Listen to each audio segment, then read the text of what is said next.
Hello and good evening, everyone. Welcome to this week's new episode of Primetime Gaming with Mr. BoomStick and Friends. And folks, we are short a few friends today as we have Hargeet, who is currently on his way to LA for not only Jeff Keighley's show, but the Xbox Watch Party, which is going to be on Sunday. Today is Kay Asante's Mrs. Asante's birthday, so he'll be celebrating with her. And of course, Crispy Bomb should be with us shortly, as well as Everborn Saga. But folks, we have an incredible, fun show for you today. And look, I've been getting a lot of DMs from people and people are upset. Like, oh, Boom, I can't believe you use clickbait. Boom, I can't believe that you're going to leak the list, folks.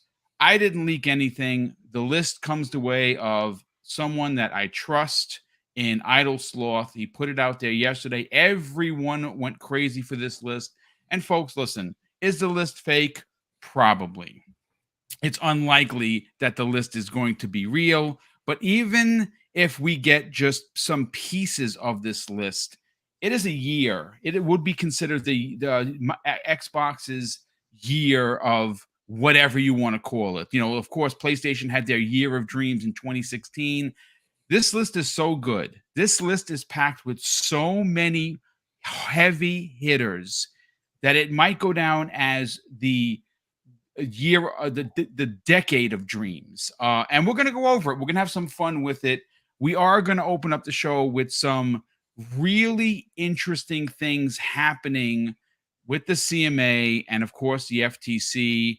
But before we get to all of that, folks, we're going to welcome 250 people already here, which is crazy. I remember, guys, when we would struggle to get that many in a full show.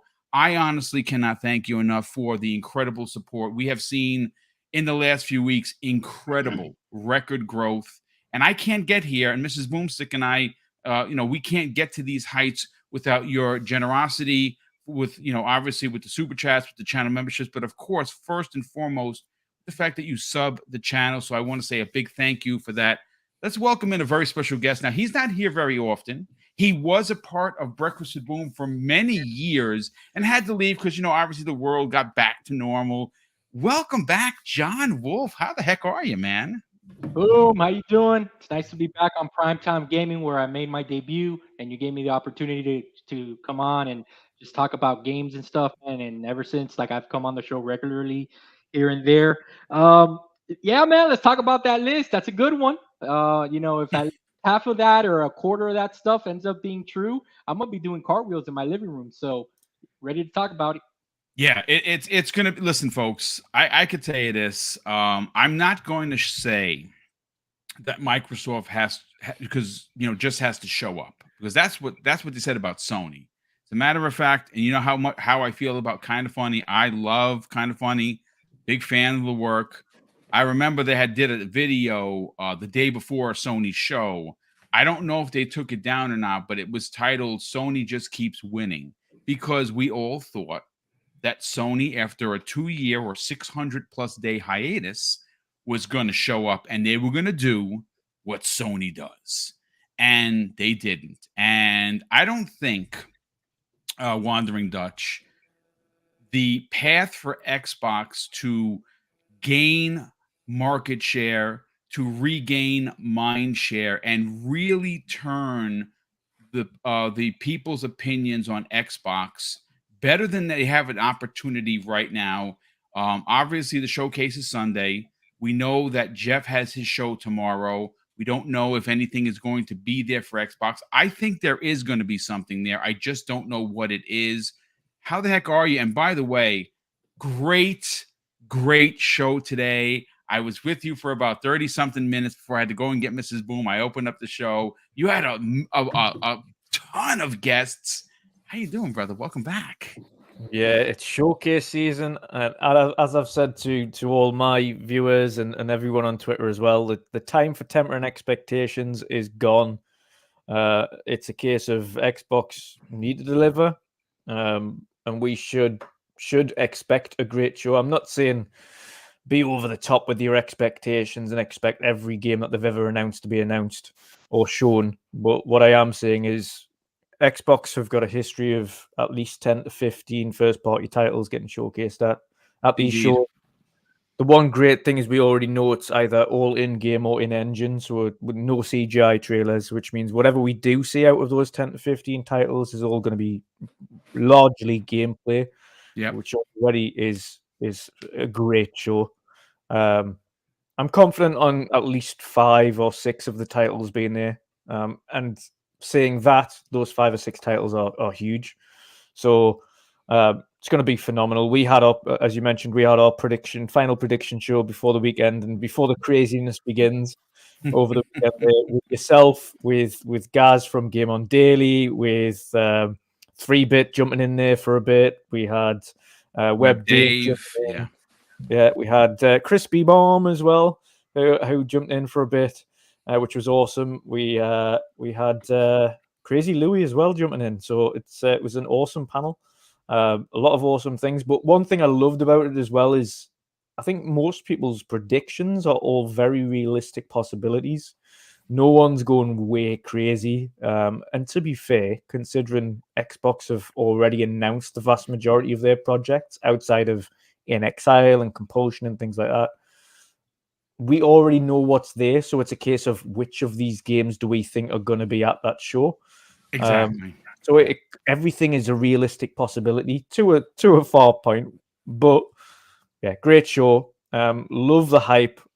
Don't temper your expectations. Expect the best, or expect great, and I'm sure it will be there. But yeah, don't. I wouldn't say don't overhype yourself, but get yourself relatively hyped because it is going to be a great show, and I'm looking forward to diving into this wild list that we've got out there. It is wild, isn't it? Look, folks, again, we're here to have fun. It's an exciting week. Most Xbox gamers, this is the kind of week we've been waiting for, right? Aaron Greenberg really has, in my opinion, stoked the fires of what to expect at this show. I think that if you look at some of the tweets from Sarah Bond, she's excited. You look at the tweets from some of the other Xbox executives, everyone's excited. I think what did it for me, Mag, was when we saw Aaron Greenberg come out and say, hey, listen, I'm not going to spoil anything. I'm not going to tell you to temper expectations. I'm going to tell you to come here, have an open mind, and enjoy yourself. It's going to be a great show. That to me says that they are confident. And if I think that if there was one word, Mag, that we can walk away from leading into this show, is confidence. How the heck are you, dude? And thank goodness you're not I mean, I know that you and your family are affected by the air quality, but thankfully you haven't had to evacuate it, because obviously it's really bad in Canada. Yeah, because it's right on my doorstep, basically, right? So, yeah, it's a pretty ugly situation, but you know what? We're getting through it. We'll get through it, and then actually, I'm leaving the country in 2 days anyway. So, I'm heading far down south, so I'll be pretty close to Puerto Rico. So, anyways, wow. Yeah, so I'll be down there. I'll be away from the smoke.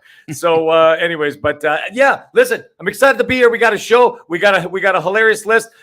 Just confirmed for the show. You know, for all these wild. You know, this always happens a week before everybody's show. It starts off with this, then it goes like this, and then it turns into, well, a rumor has it that Jesus is coming down on a chariot driven by John Wick, and then they're going to both come down, tell everybody that they're breathtaking, and they're going to announce Half-Life 3. So, you know what I mean? It's like, guys, I love it. That's great. Be excited. Let's get excited. We got a lot of great things to look forward to. We got a great week ahead of us. I mean, we got the game showcase. The summer games showcase. We've got the Xbox thing on Sunday. Which I'm going to have to watch overseas. But anyways, there's going to be that, and then of course we got the other stuff too that nobody's talking about. Like EA's got some stuff going on. Ubisoft's got some stuff going on. Capcom has stuff going on too. Yes, and Capcom, which is. I mean, to pardon all the puns, especially with what happened up here, Capcom is on fire. I mean, they just can't miss. It's just ever since Resident Evil 7 and Monster Hunter, they have just been cranking hit after hit after hit. They have, dude. And they're just incredible. And like they've got something coming up. So it's not just Xbox, it's not just Summer Showcase. We've got a lot of third-party stuff to look forward to as well, right? So get excited. This is as close to E3 as we're going to get after the heartbreak of having the actual E3 canceled. But anyways, let's get into the show. Let's get into the speculation. Let's have a good time. And chat, you guys are amazing. Mike Clark, hi, how you doing? So just saying hi to everybody out there because there's so many people in the chat trying to say hi. It's impossible to keep up. But anyways, let's have a great show. Hit the like button. Let's go. Thank you, brother. Appreciate that. Everborn Saga. First of all, thankfully, because you are obviously in New York with me. We actually, who was it that just said it? I gotta just try and find it. Someone says they're in Brooklyn, and it looks like Zod has blocked out the sun this Christmas. Let me see who that was. I'm trying to find it. The chat is going crazy, but yes, Matt, Everborn, how you feeling, brother? Welcome back. He said, "Be right back." I'm not sure. Oh, he did say, yet. Okay, all right. So let's before we get into the fun, and obviously ABK is a fun topic. It has been for a while. Listen, the deal we ultimately know is going to go through, but what has happened in the last 24 hours has me unbelievably concerned regarding the word collusion. Now, look, it was reported a couple of days ago that the House committee has launched a probe into Lina Khan and her and allegations of misconduct and, of course, abuse of power. Okay, now this is very interesting, folks. I have been saying for quite some time that we learned right after the CMA blocked the ABK deal. The head of the CMA was called to Parliament, and she was grilled. And one of the big questions that were asked that she did not either A, want to answer, or B, have an answer for was how many interactions did she actually have with Lina Khan and the US FTC, and were those above board? Now, if I remember the grilling correctly, not only did she say she didn't know off the top of her head, which is a little weird because she would be the one having the conversations, but the fact that you would have to, it has to be authorized by the governments, and it has to be recorded for, because obviously you can't talk behind. There's no one talks behind the dugout. This is real world economics. Everything's got to be above board. Well, it turns out that Itis, who has been on Reddit, who is obviously confirmed by Reddit, found out that the Business and Trade Select Committee has published a letter from the CMA regarding what happened on May 16th. And why it's interesting, folks, is not only is it 4 pages in length for this report, it says that the CMA held 26 meetings and exchanged 74 emails with the FTC between the start of phase 2 and the publication of its final report. Now, if you go back to the grilling that happened with the head of the CMA, it sounded like they had a few conversations. Well, when you go and you say they had 26 meetings between phase 2 and the final report and 74 emails, well, that sounds like collusion. And like I said, we have heard from numerous people in the industry and the business that there was a conversation had with Activision and Microsoft and the CMA, and both these entities thought when they walked away from this conversation, this deal was going to get approved by them. They were broadsided when it was blocked. Now, right now, they just got eviscerated by CAT in the first hearing last week. The second hearing is coming on June 12th. I expected they're going to get eviscerated once again. I don't know how much more it takes to even suggest collusion, but potentially investigate to see if it was. But now we have all of this information that's been posted by numerous sources, including ITIS, including FOSS Patents, including PostUp. So I want to talk about that for a second. And are you back, Everborn Saga? Not yet. Okay, so Wandering Dutch, I want to go to you first on this because look, we know that there it has been the normal CMA has been considered infallible, right? If they say no, it's no, and that's the end of the story. No one gets involved. And I said from the beginning, this is a very strange case. This is a very unusual $70 billion deal that goes beyond gaming. It's politics, it's world behavior, it's investments into Britain, into the UK. And there's a lot at stake here other than Call of Duty going into Game Pass. When you hear Lina Khan, who, and again, I take nothing away from the woman. She's incredibly educated. She has an ideology that's sound when she plays by the rules. When she turns around and tells the press, well, I don't need evidence. I'll just block. If we lose, it's okay. See, that's a problem. And that kind of problem is arrogance. Now, arrogance, as you know, folks, people who are arrogant, they make mistakes. And maybe she didn't realize her arrogance blinded her. Maybe a mistake was made. Maybe collusion can be proven. What do you think about all this new information, Dutch? Yeah, it's a bit mad, but I think, and again, this is when it goes to cat, they can't, and it's very unlikely that they'll come to the same conclusion given all the facts. And obviously, one of the points is that they haven't taken certain things into account. Yep. They discarded the deals, saying that they weren't official, they weren't signed, there weren't hard copy contract agreements, and that is completely false and inaccurate. Every one of them were signed contracts, physically signed contracts. For every one of them, they couldn't have got more concrete than that. And obviously for the CMA to disregard them without checking them and just to wipe them to the side, I think is one of the things that they'll easily win on with CAT. So they can't come to the same conclusion with that because that's a falsity. But there's many things, there's many flaws in the original argument anyway from the CMA where they haven't done the correct checks on certain things, and that's where the Microsoft are looking into and are really pushing on is all these things where we saw that anyway beforehand. We saw it, which is why it ended up turning around so quickly with the it's going to cause harm to the console thing, which is one of their biggest things. And then they said, well, actually, no, you've miscalculated. You've said 1 year instead of 5 year, where you've said 5 year instead of 1 year for this. So it's a complete miscalculation. And they said, oh, yeah, with that in mind, then there is no harm to this.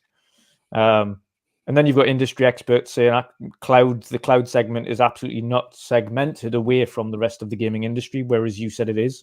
And everybody in cloud said it isn't segmented. It's all one. The gaming industry is one. Cloud is part of the gaming in this sector. It isn't a separate sector altogether. It's all in one. It's one entire entity. So you can't segment it. So there's another thing that they can't come to the same conclusion. It's physically impossible for them to come to the same conclusion that it's a segmented thing because experts have said it is not segmented. And Microsoft provided the proof to say that. So it's going to be hard for them to come to the same conclusions. And with those conclusions wiped out, they're going to have to come to an agreement. There is no ifs or buts. I don't think it's going to come. Everyone keeps talking about this. Microsoft are going to go to the extremes and I don't think it's going to come to that, dude. I agree with you there. I think cooler heads are going to prevail one way or another. Yeah. Whether it's the CMA going back and looking at the numbers, or being told by CAT that because ultimately, and I want to make this clear. Normally, when something goes to CAT, right? There are multiple violations that someone is trying to get CAT to pass.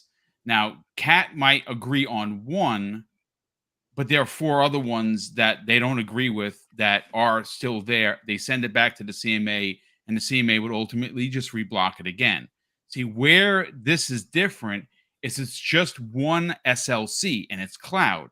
Now, if CAT and the Honorable Judge Smith and the 2 other judges, one of which is an economist, turns around and they remove the SLC for cloud, at that point there is no reason to send it back to CAT because they have taken the one principal argument, they have proven it wrong, and they'll just close it out from there. Yeah, that is literally the only argument they had for saying no to this deal, and it's a market that is so finite. Like, and I mean so finite. We're talking about 1,000 users in the UK that use cloud gaming. Well, it's only 5,000 at any one time. Also, yeah, I want that to be clear. Yeah, exactly. It's so finite when it has ramifications for literally the entire world when it comes to a merger based on 1 to 5,000 people using cloud in the UK. It is absolutely ridiculous to not agree a merger based on that. And even if you extended that to 10,000 or 20,000 or 30,000 people, it's still far too small of a market to block an entire deal out and jeopardize equal amounts of jobs in the UK that could be affected by this merger having to go down the extreme route. Because they have no doubt Microsoft will go down, if needs be, the extreme route if they have to. I don't think they will. I think it's a very, very, very, very, very slim possibility that happens. Yeah. But I don't think they'd risk that where Microsoft say, you know what it is? Fine, we're cutting out that market, and then jobs are jeopardized, because that will fall back on the CMA, and there'll be further repercussions for them in Parliament. And I don't think they'd want that smoke. I think they will ultimately come to some kind of agreement. Whether that be they want a stronger self-policing of the cloud segment or something, I don't know, but I think that could be agreed upon. And again, there is no. What people have to realize as well is they've put this agreement down, but it isn't finalized agreement as yet. Yes, they've said not yet. It has not. Yes, they can change. They can change. Absolutely. Yep. Exactly. So it isn't finalized. It's not written in contract. At the moment, they've just said they can't make any deals whilst this is ongoing, which is fine. And obviously, Microsoft don't care about that, so they can't make any deals. They can't make any transactions with Activision, etc., until this is done. So yeah, ultimately, I think it is gonna work itself out. It's gonna take longer than we anticipate, but I think we'll get it done within a year. Yeah, I mean, listen, it's hopefully we will see this come to an end quick enough. But Mag, let's bring you into the conversation. You had a chance you guys can hear me, right? Yeah, just fine. Okay, brother. Cool. I just want to make sure my mic was working. Sorry. Yeah, we're actually come to you next. We've been talking about today about it. You have a couple of really interesting finite points. Mag, yes. when you hear Lina Khan is being investigated by Congress, and it's not Surprise. just well, again, it's not surprising. It's both parties. It's not just one trying to snuff out the other. Everyone is incredibly concerned with her cowboy or cowgirl-esque antics as of late. Now we hear that the CMA, who originally, when they went to Parliament, suggested it was only a few meetings, turns out it was 47 of them. 26 of them with 26 meetings with 74 emails passed back and forth.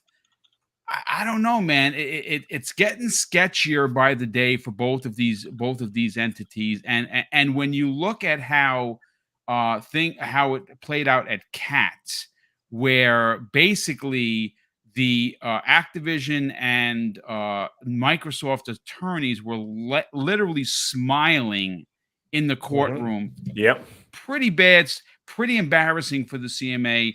What are your thoughts of the new findings now? Yeah, that was one of the things I think I said to you guys a couple days ago about that would show the whole breakdown of everything that she was not only accused of, but it was also proven that, I mean, hey, there's a paper trail, right? The internet doesn't forget, right? So there's always something going on. And well, they found it. And I mean, look at the situation. You got this new info has done exactly what we have suspected the whole time. 26 different meetings, 74 emails. This is not just a casual, how you doing? You know what I mean? And the other thing is too, this is my question. My question is, why? Why is this happening? Why is this going on? You have two different markets, two different countries, two different audiences, so to speak, or markets that have different needs and wants. Okay, why is there all this conversation going on? Then you have to look at it, and there's something else we discussed before. Lina Khan obviously has ties with the CMA because of her history, right, with the CMA. Now, with all of those things happening, is that you have to start to think to yourself, I think this cavalier attitude from her comes from something that I've always said, and it's something that I've always believed in, is that, again, this cavalier attitude is this: power can make well-educated people quite stupid. Yes. And the problem is that I don't care what you have, how many degrees you have. Actually, some of the dumbest people I know are the most have more diplomas on their wall than anybody. Let me I tell can you think something, of. Mag. Anyone could walk into a test and spell abacadabra all the way down and pass. Exactly. Right. Exactly. No kidding. Right. So the thing is that's all it is. Power can make the most well-educated person quite stupid. And that's something that's really important to remember, because what's happening is that this cavalier attitude that you had discussed, that you had said, is this sort of cowboy attitude, cowgirl attitude as well, is that what's happening is that you've been given all this power. They've given you almost unlimited reign at this point to be able to go after all these big tech companies, all of these, and then what are you doing? And then you start talking to these other people thinking that you're untouchable at this point. Yeah. The problem is, and this is, I don't understand how they don't know this. Like, we talked about this months and months and months ago. Microsoft has the best lawyers in the world. They can afford it. Did you not have the Queen's attorney right now, Mag? Oh, that's right. Yeah. The Queen's attorney. Yeah. That right. Did you not think that they were going to dig all this up? They're going to dig all of this up. It's going to be found. Every last email, every last talk. Collusion is almost a certainty, in my opinion. I'm not saying that's 100% certain, but I mean, in my opinion, I think it is a certainty. What else are you talking about? Yeah, exactly. That's my question. 74 emails. I mean, they're not going to disclose that to the public, obviously. 26 meetings, obviously, that's hearsay. Well, meetings are hearsay because they could say, oh, well, we didn't say that, unless there was a witness in the room. Right. But the thing is, the emails, they can, and they will dig into those. However, we will not find out what they say because it's not a criminal investigation. Like, criminal investigations is when they put that information into the public, that's a whole different story. But this is not a criminal investigation. So we're not going to find out what those emails enticed. But here's the thing. The thing is, they're going to know. Okay, the judges are going to know. Everybody in that courtroom in the hearings are going to know exactly what they said, and I'm telling you, it's case closed. It's case closed. That's why they're smiling. That's why we saw pictures of them smiling, and the other ones aren't. Okay, I mean, that's as deep as I can go with it, because I mean, we don't know anything else, and we're not going to find anything else. All they're going to do is they're either going to reverse it, they're going to maybe do more amendments to it, and then just kind of quietly pass it through. And then what's going to happen is the FTC. Now, here's the bigger fun. This is the funnier part. As each country around the world keeps accepting this deal with almost no conditions. Okay, one by one, as this is going on, you see all these other countries. What was the other one that just happened last week? Was it Korea? And then we had China. Yes, it was Korea, China has passed. Yeah, China. A lot of big ones. Yeah, right. These are big ones. And while they're doing all this, these bumbling buffoons are like in the CMA, and then of course you got the FTC sitting there. The FTC is going to look like that, like a swing vote. It's going to get to the point where all eyes are going to be on them, and they're going to crack under pressure. There is not a chance in hell, with no ammunition, no reason, and no legs to stand on, that they're going to try and stop it at that point. Because now you've got everybody looking inwards and say, go ahead, it's your move. Yeah. And that's what they're going to do. They're going to say, your move. And then when they make the right move, then, well, nothing's going to happen, because, like I said, the pressure is going to be far too great. I mean, the pressure on them right now, you could crush a diamond, right? Yeah, but the it's thing true. is, if they try to deny, holy mackerel, the hellfire that's going to come down on them, right? From that legal team, it's going to be unprecedented. And what's going to happen? All it's going to do is just delay this thing longer. That's all it is. But it's an inevitability. And this just proves, once again, one more point as to why it's an inevitability. And it's something that we've always said. When they say the thing, there's always that saying too, and I'll leave you guys with this before we pass it on to Everborn, is that the difference between the truth and conspiracy theory is about 6 months. Yeah, no, good stuff, dude. I mean, listen, you know the business. Obviously, you work in corporate. Yes. You understand that there are checks and balances that are supposed to be adhered to.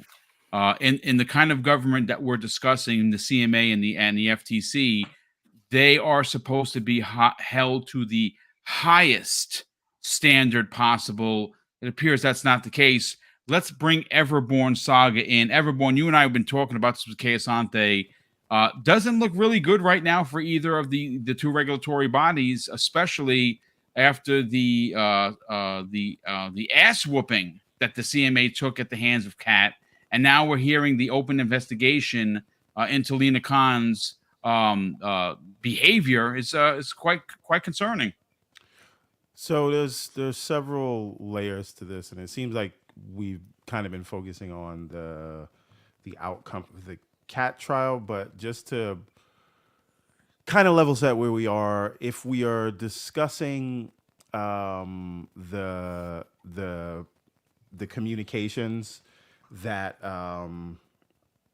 that came to light, I posted the actual document, and so now this stems from a hearing that happened with Parliament, where they were questioning Sarah Cardell and her right hand man at the CMA, and the question came up about whether the potential of them being used by outside regulators to influence their decision, and Sarah Cardell pointed out, no, we are not being used, and this is because the burden of proof is higher in the United States than it is for the CMA, because the United States sort of has to back things up by current data, and the CMA can be a little bit more future looking.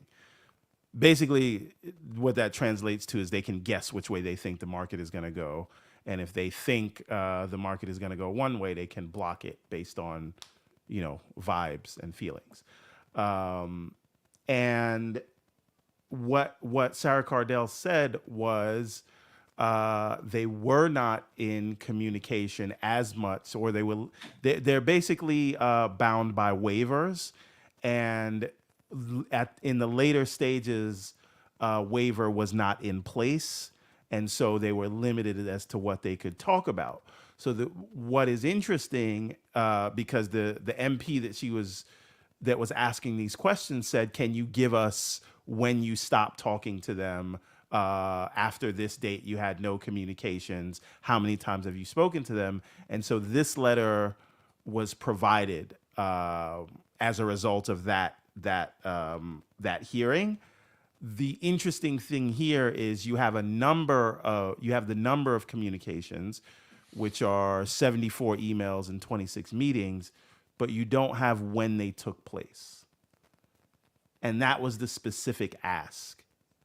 So I think there's still a question that that needs to be answered there, and we'll see if. Hold on, Everborn. Didn't they say that it was during the second phase yes, definitely during the second phase. But what she's going to lean back on, or what CMA is going to lean back on, is what they mean by later stages. They could have meant later stages of the second phase, which is, this is why it's important to see when the communiques happened, and that is not in this letter.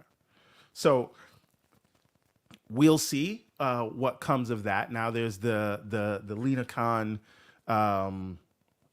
house investigation, Right. And that is a direct result of Christine Wilson, one of the former commissioners on something about the Federal Trade Commission. It's supposed to be made up of 5 commissioners, and no less than 2 commissioners from each party. Christine Wilson. So there's 5. There's the chair, which is usually the deciding vote, and then 2 from each party. The issue right now is for the CMA is that both of the Republican commissioners have resigned, and they've done so because they said they don't feel like conversations are happening. And Christine Wilson alleges that Lina Khan has closed ranks. She points to the all-time morale low, and that's not an opinion. That's based on a survey that the FTC does every year. And there's also been a number of resignations. So there's sort of a brain drain with industry experts that the FTC is usually filled with. So all of these things are happening. And specifically, Christine Wilson thought that FTC's moves were inappropriate at the Meta Within case, where they did not think that they should have moved to try to block that, and then they overruled the in-house judge. Yep. And so now the committee is in investigation for abuse of power. But again, that is specifically related to the Republican, and there's some Republican Democrat grandstanding here, so you have to weigh all of that. But there are other things about the resignations. There are other things about her predecessors. There are other statements about not needing to wait for an immaculate set of facts, not needing to win cases. There's a new rule change that the CMA did last Friday. If you're not talking about the paying attention to FTC. this. Sorry, the FTC. They put this rule change in last Friday where they said their in-house judge is no longer allowed to issue a ruling after an administrative proceeding. They can only issue a recommended ruling. And this is so the the FTC does not have to overrule them. They issued this new rule. It goes into place in 30 days, just in time for the Microsoft trial. And this is because Judge Campbell has thrown out several of their cases because they have not sort of defined markets properly and things like that. And so they changed this rule, and it was not open to comment for the public. And so they've basically stripped power from their in-house judge, which was ruling against them a lot. So what I'm saying is, yes, we care about this in relation to Microsoft Activision, but I don't know if this investigation is nothing. Right? When you look at all those things happening, right? When you look at we don't need to wait for an immaculate set of facts. When you look at people are resigning left and right, including commissioners who are accusing impropriety.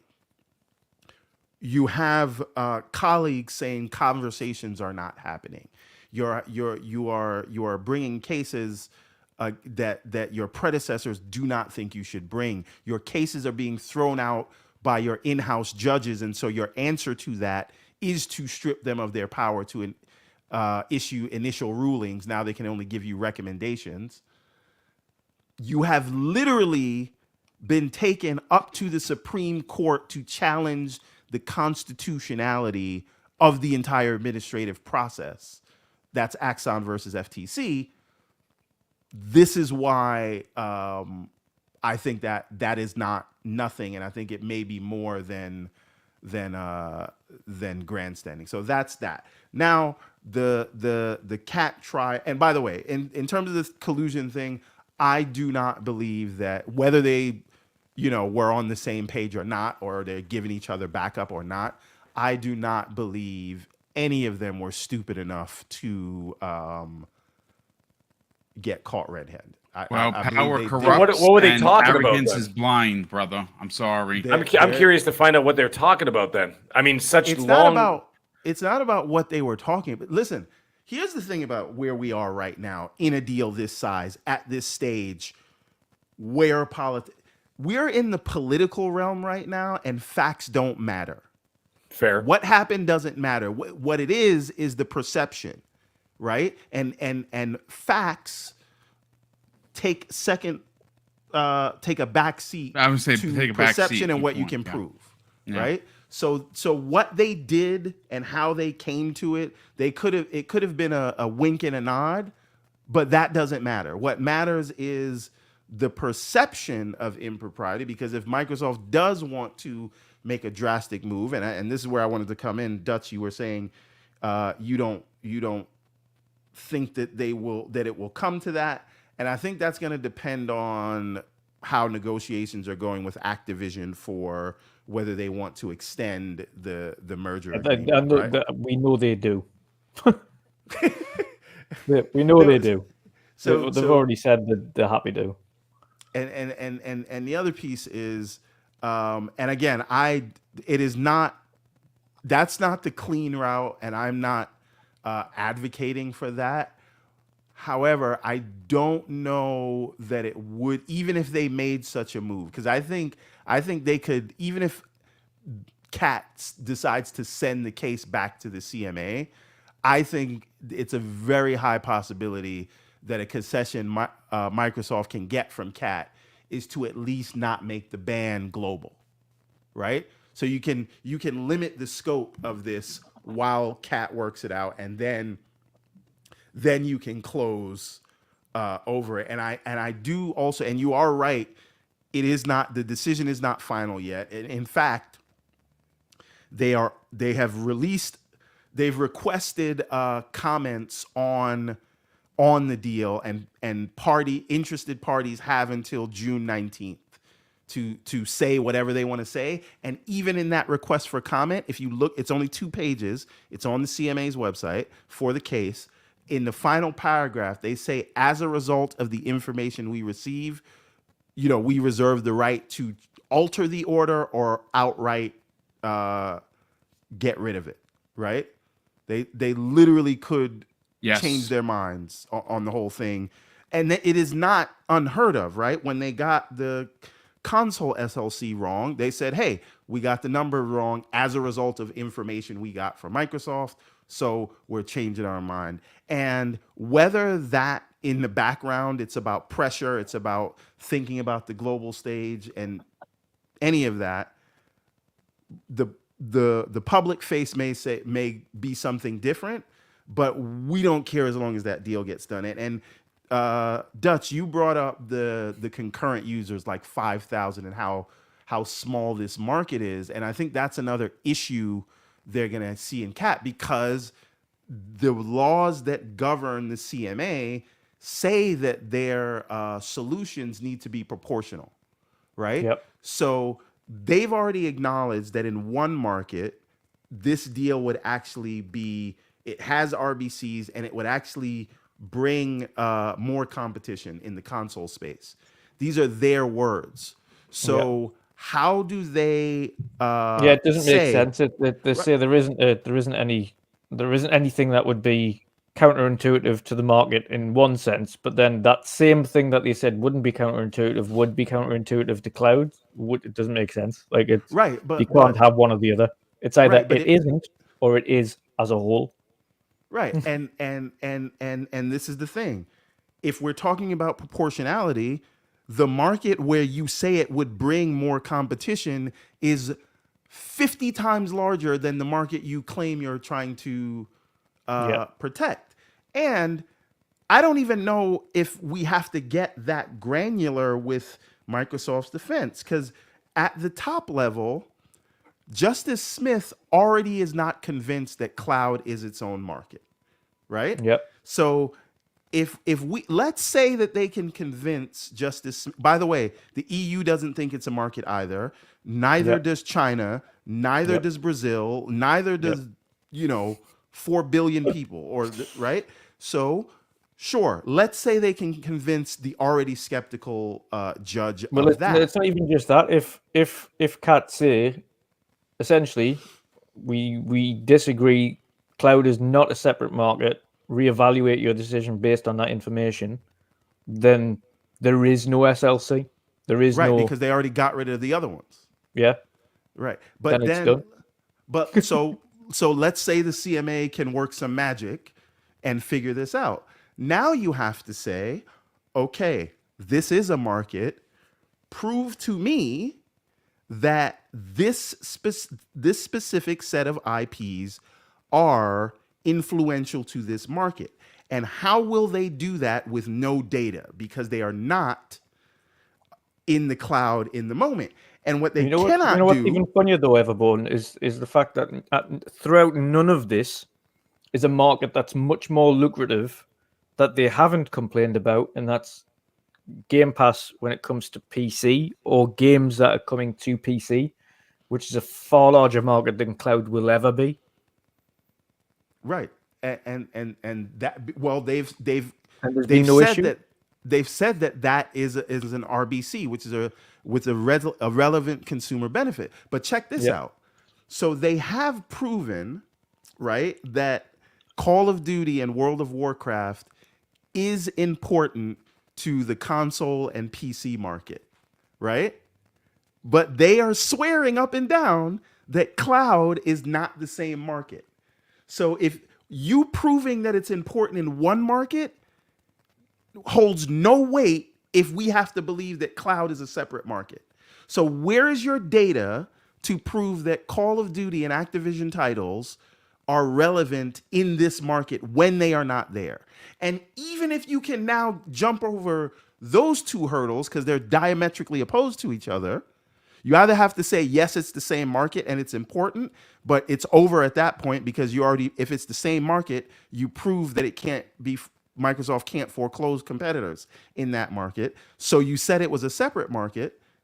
It's not relevant here because it's never been here. And if you can prove those two, then you have to prove that Activision actually would have put these titles in the cloud. And you cannot prove that because they've literally pulled them from the cloud and have public statements by decision makers that that's not the way they want to go.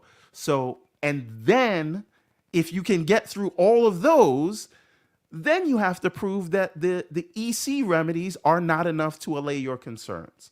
No, I mean, listen, everyone, you're making tremendous points. But what I do want to do is I want to, everyone seems to be very concerned whether or not we're going to get into the list. Folks, we're going to get into the list in a few minutes. We just have to hear from John Wolf, who is in business, and then we'll get Crispy Bomb, and then we're going to get into the list, folks. I'm telling you, it's going to be worth the wait, but this is interesting stuff. I think that it's worthy of a conversation because it is happening. ABK matters. It matters to me. It matters to a lot of people in the chat. If you're bored by this, I'm sorry, but you can't argue the facts that everyone is dropping. These are all incredible factoids that you cannot deny are important. And obviously, the CMA seems to have left their homework, or at least their dog ate their homework. At least that's how it seemed during the first cat hearing, and it's probably going to be like that again. But everyone, close it out so we can bring up the list.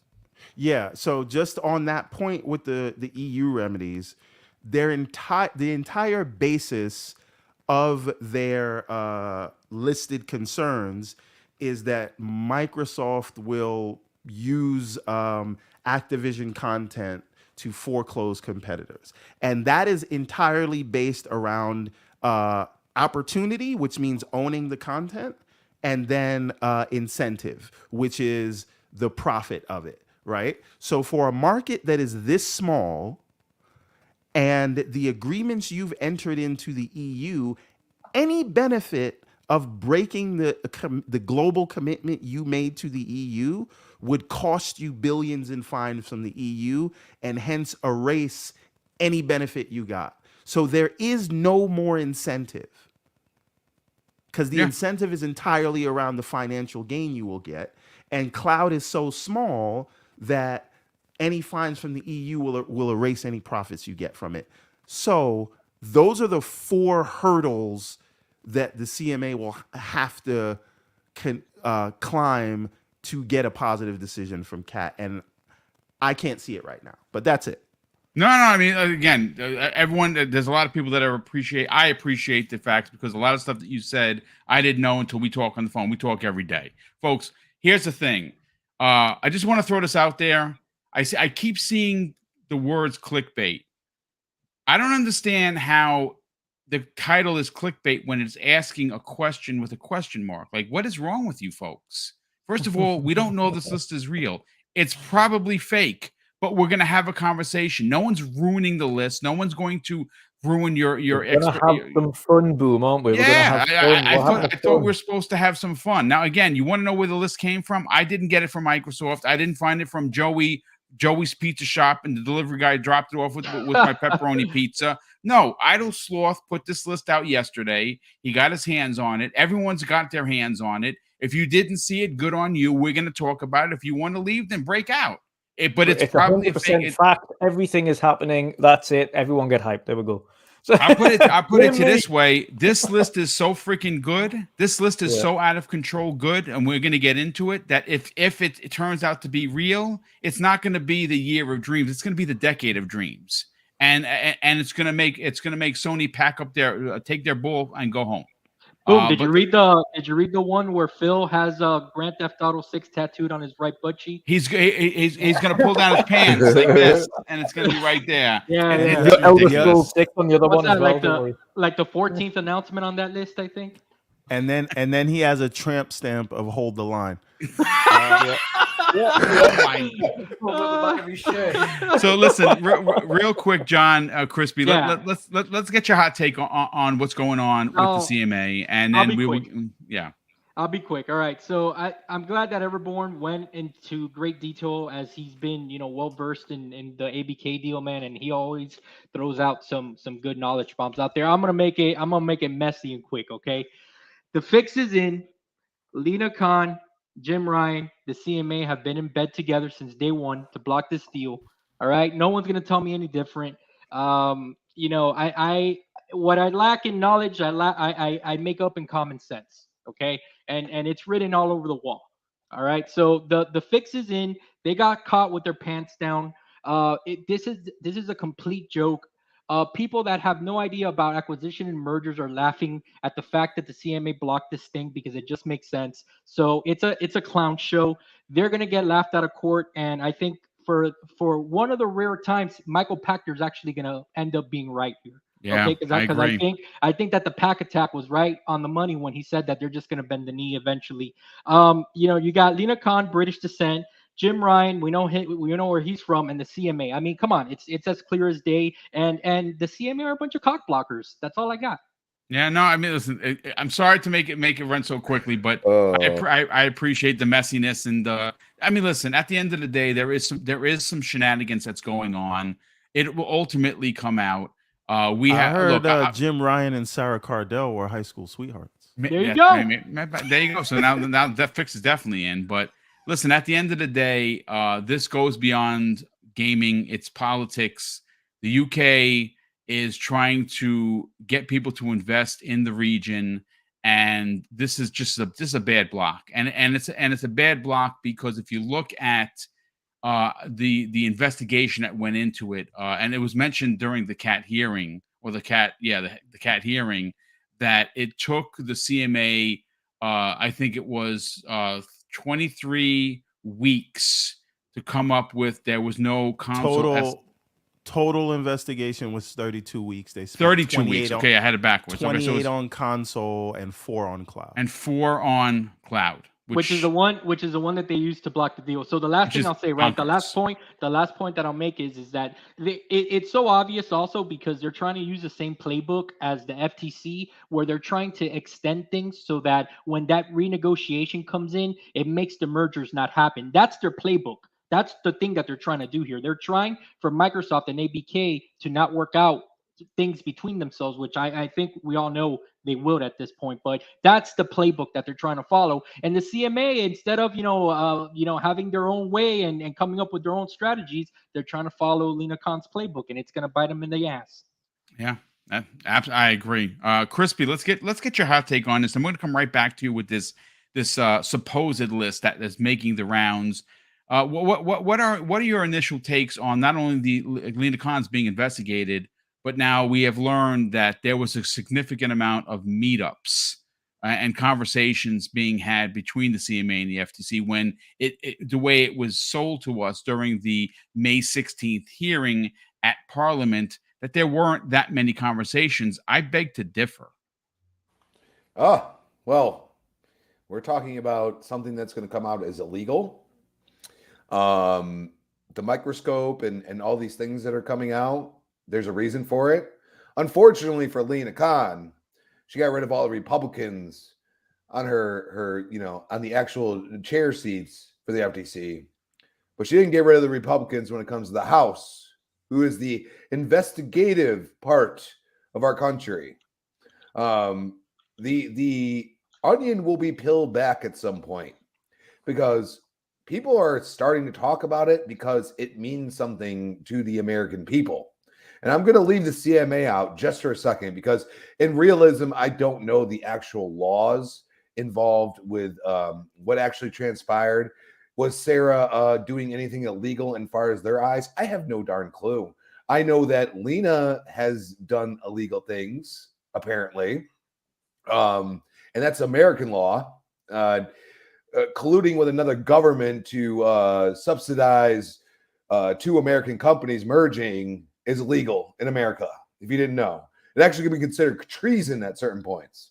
It is unheard of what we've seen, and things keep coming out. And you have to keep in mind, I kept an open mind at the beginning, but I don't understand how we've gotten to this point. It makes zero sense.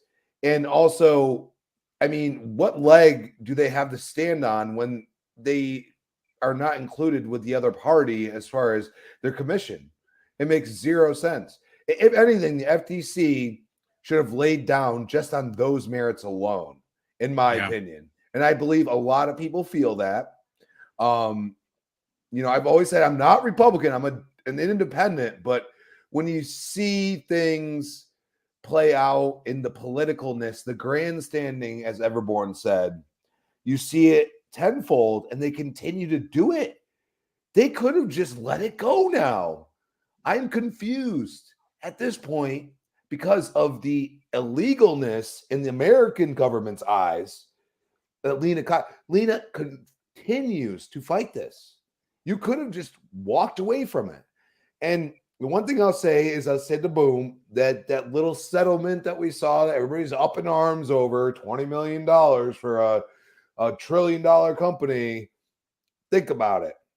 There's something there at the end. Okay. They wanted to win. They got to win. I think the FTC is going to let it pass and not say a damn word at some point. And all that's going to happen is we're going to see more and more between the CMA and the FTC that happen. And if Microsoft has to close over the CMA, they will. And that's my personal thoughts on it. It does not, and I have no sources, nothing. Just what I'm seeing transpiring is that it's getting too crazy for even the people that are acting crazy. You know what I'm saying? So now it's like, let's chill out. We got to win in some way. When I saw that whole thing, I was like, why is the FTC all of a sudden putting stuff like this out here? I don't see them saying all this on Twitter about Facebook and Apple and Amazon. You know what I'm saying? So there's something there. We will find out later. But at the end of the day, it really comes down to is the CMA going to, use logic or not? And I feel like as of now, when they're, deleting things on their LinkedIn and doing like shady things that people can find out now, because unfortunately, most of us are connected in some way, shape, or form through the internet. So this is where it is. This is where we are. And we have to realize that I think we're going to find out, hopefully nothing crazy bad, but some bad things that happen between the two at some point. And when we do, some people are going to be really pissed. And that's what I agree. Well, again, the truth will eventually come out, and hopefully you never want to see anyone lose their job. You never want to see anyone go to prison. But if you did something illegal, well, that's on you. And I guess that arrogance blinds. I've said it before, and I will say it again. And that's just the nature of the business. And unfortunately, fix is in, Boom. The fix is in. Yeah, it could eventually, it could logistically be. But listen, folks, we got 850 people here, which is madness. Big shout out to 850 plus people here. If you're finding the channel for the first time, please consider subscribing. We're going to get into this. This is a list. This is a unicorn list, folks. It's too good to be true. But there's nothing on the list that is so far-fetched that it's not believable. Before we get to that, let me catch up on the 5 super chats we have here. First of all, the first one of the evening comes from someone who recently found the channel, which is pretty dope. Dean Rivera, what's going on, brother? He drops a very generous $5 super chat and says, found your channel about 3 weeks ago, and the consistent content every day is amazing. Thanks for what you do. I'm ready for tonight's show. Dude, thank you. I appreciate the generosity, but the comment is worth its weight in gold. I'm glad that you are enjoying the content. Yes, I do this 5 days a week, Monday through Friday, all different panels, all different shows, and all great content. And I'd like you to subscribe to get us to 13K, because that's what we're marching to right now. Dreadpool, who is, of course, a good friend of mine and a member of Breakfast at Boom on Friday mornings, says it's happening, Redfall in real life. And yeah, look out the window, the sun is blocked, and it's either people going to be zombies or vampires, so we're in trouble. Mike Clark, a good friend of the mag, says, "Hey guys, Senua is better than Kratos. Sorry, Mag." Well, we're gonna find out soon. We're gonna find out soon. Sorry, what did you say, John? No, I was gonna say we don't really have to worry about those vampires if they're only running at 30 frames per second. Oh, that's good. Whoa, I like that. hey. Hey-oh. Yeah, that's true. No, but you know what? The vampires, if they attack you in a group, you're in trouble. We have Drawn TJ drops a very generous $5 super chat. Says, "Hey guys, everyone, please hit the like button for BoomStick and panel. Thank you very much for that, Drawn TJ." We also have Highlander 001 drops a very generous $5 super chat and says, "There are no ABK games in China right now, and no deal with NetEase. The same thing can happen with the UK. No one can stop Kotick from doing that." I mean, he runs the show for now anyway, so maybe that's possible. Dreadpool drops a very generous additional $2 super chat and says, amendment to the list. Microsoft is buying PlayStation and Jim is crying. I love it. JC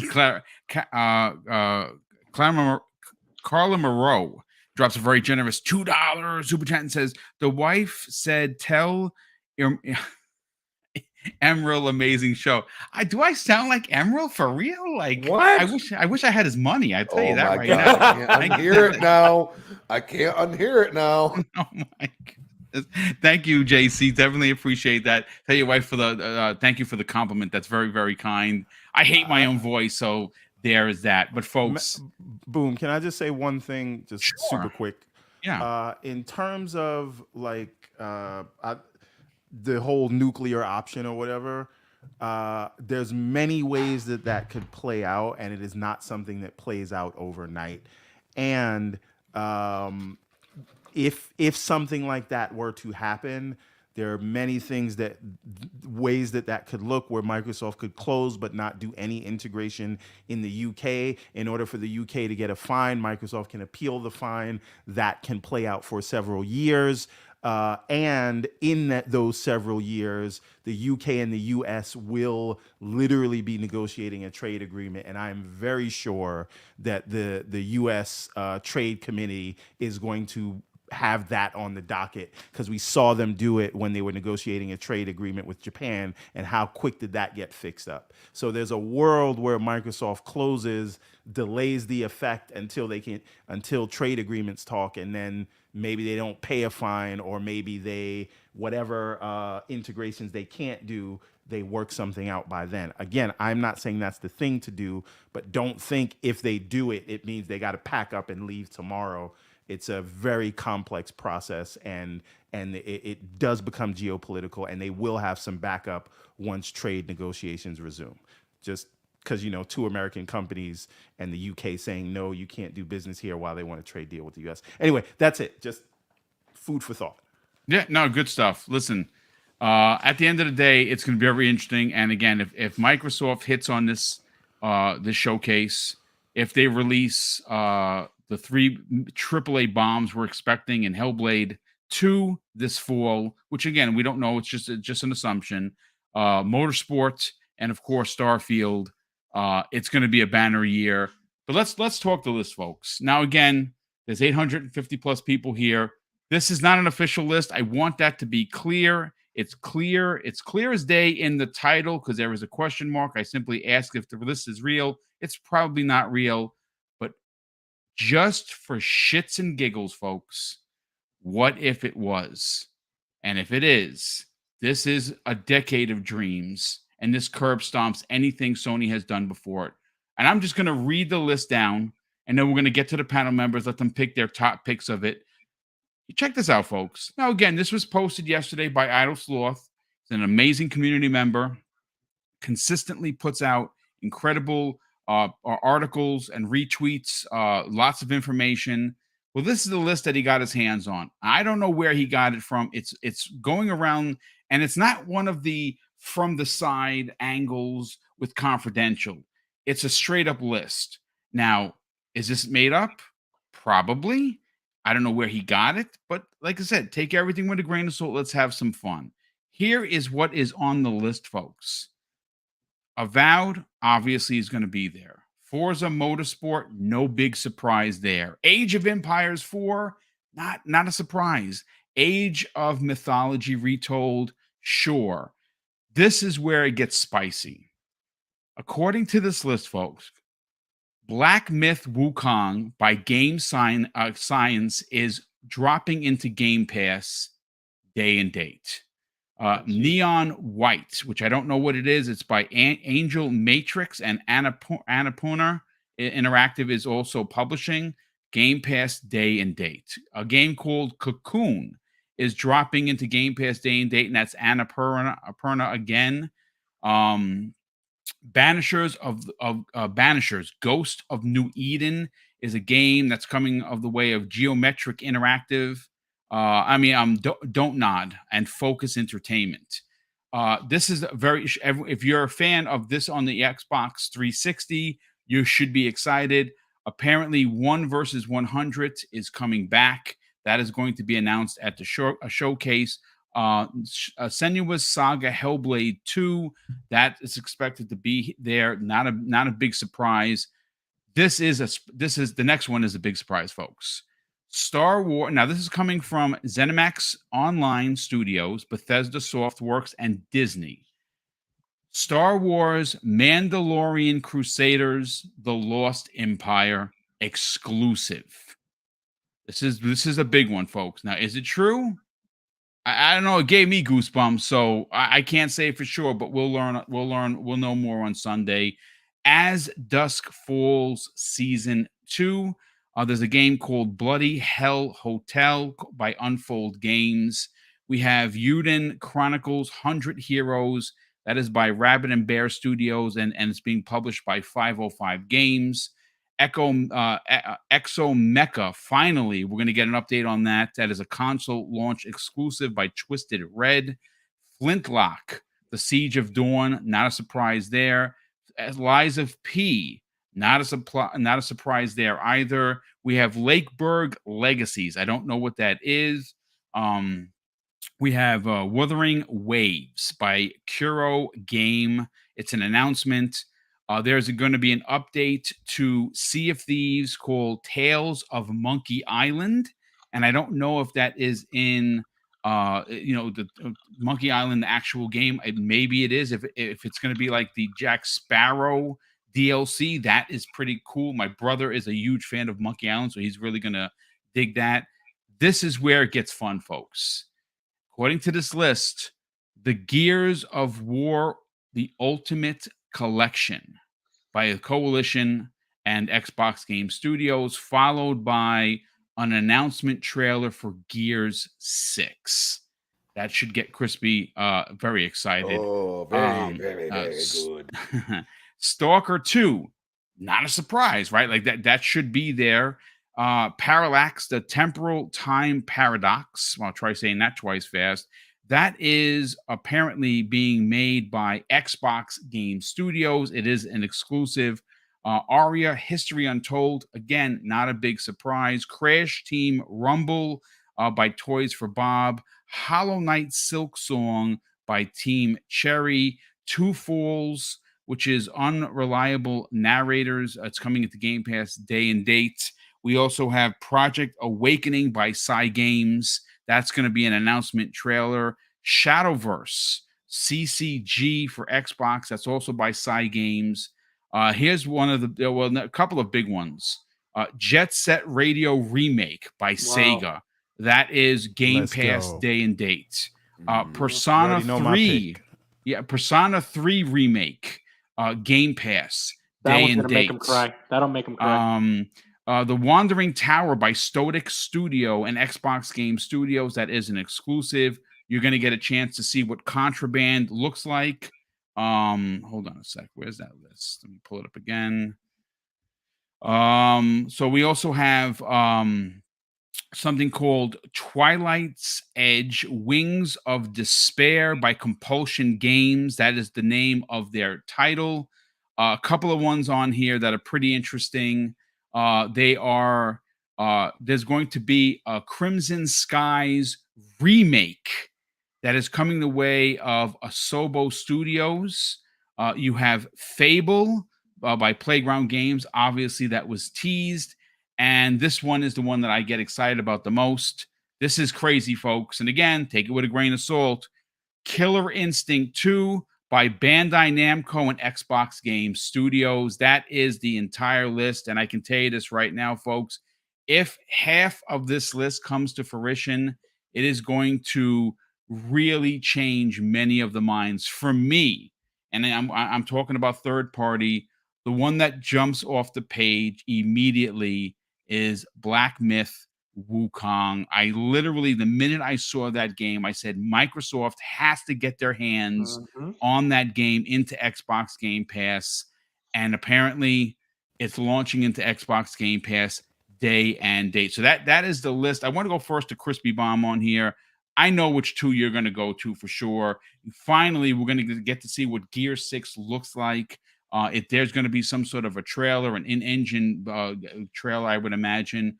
But the Gears collection, man, that is what I'm excited for. Is it Unreal Engine 5? Is it Gears 1 through 3? What is it going to look like? How is it going to play?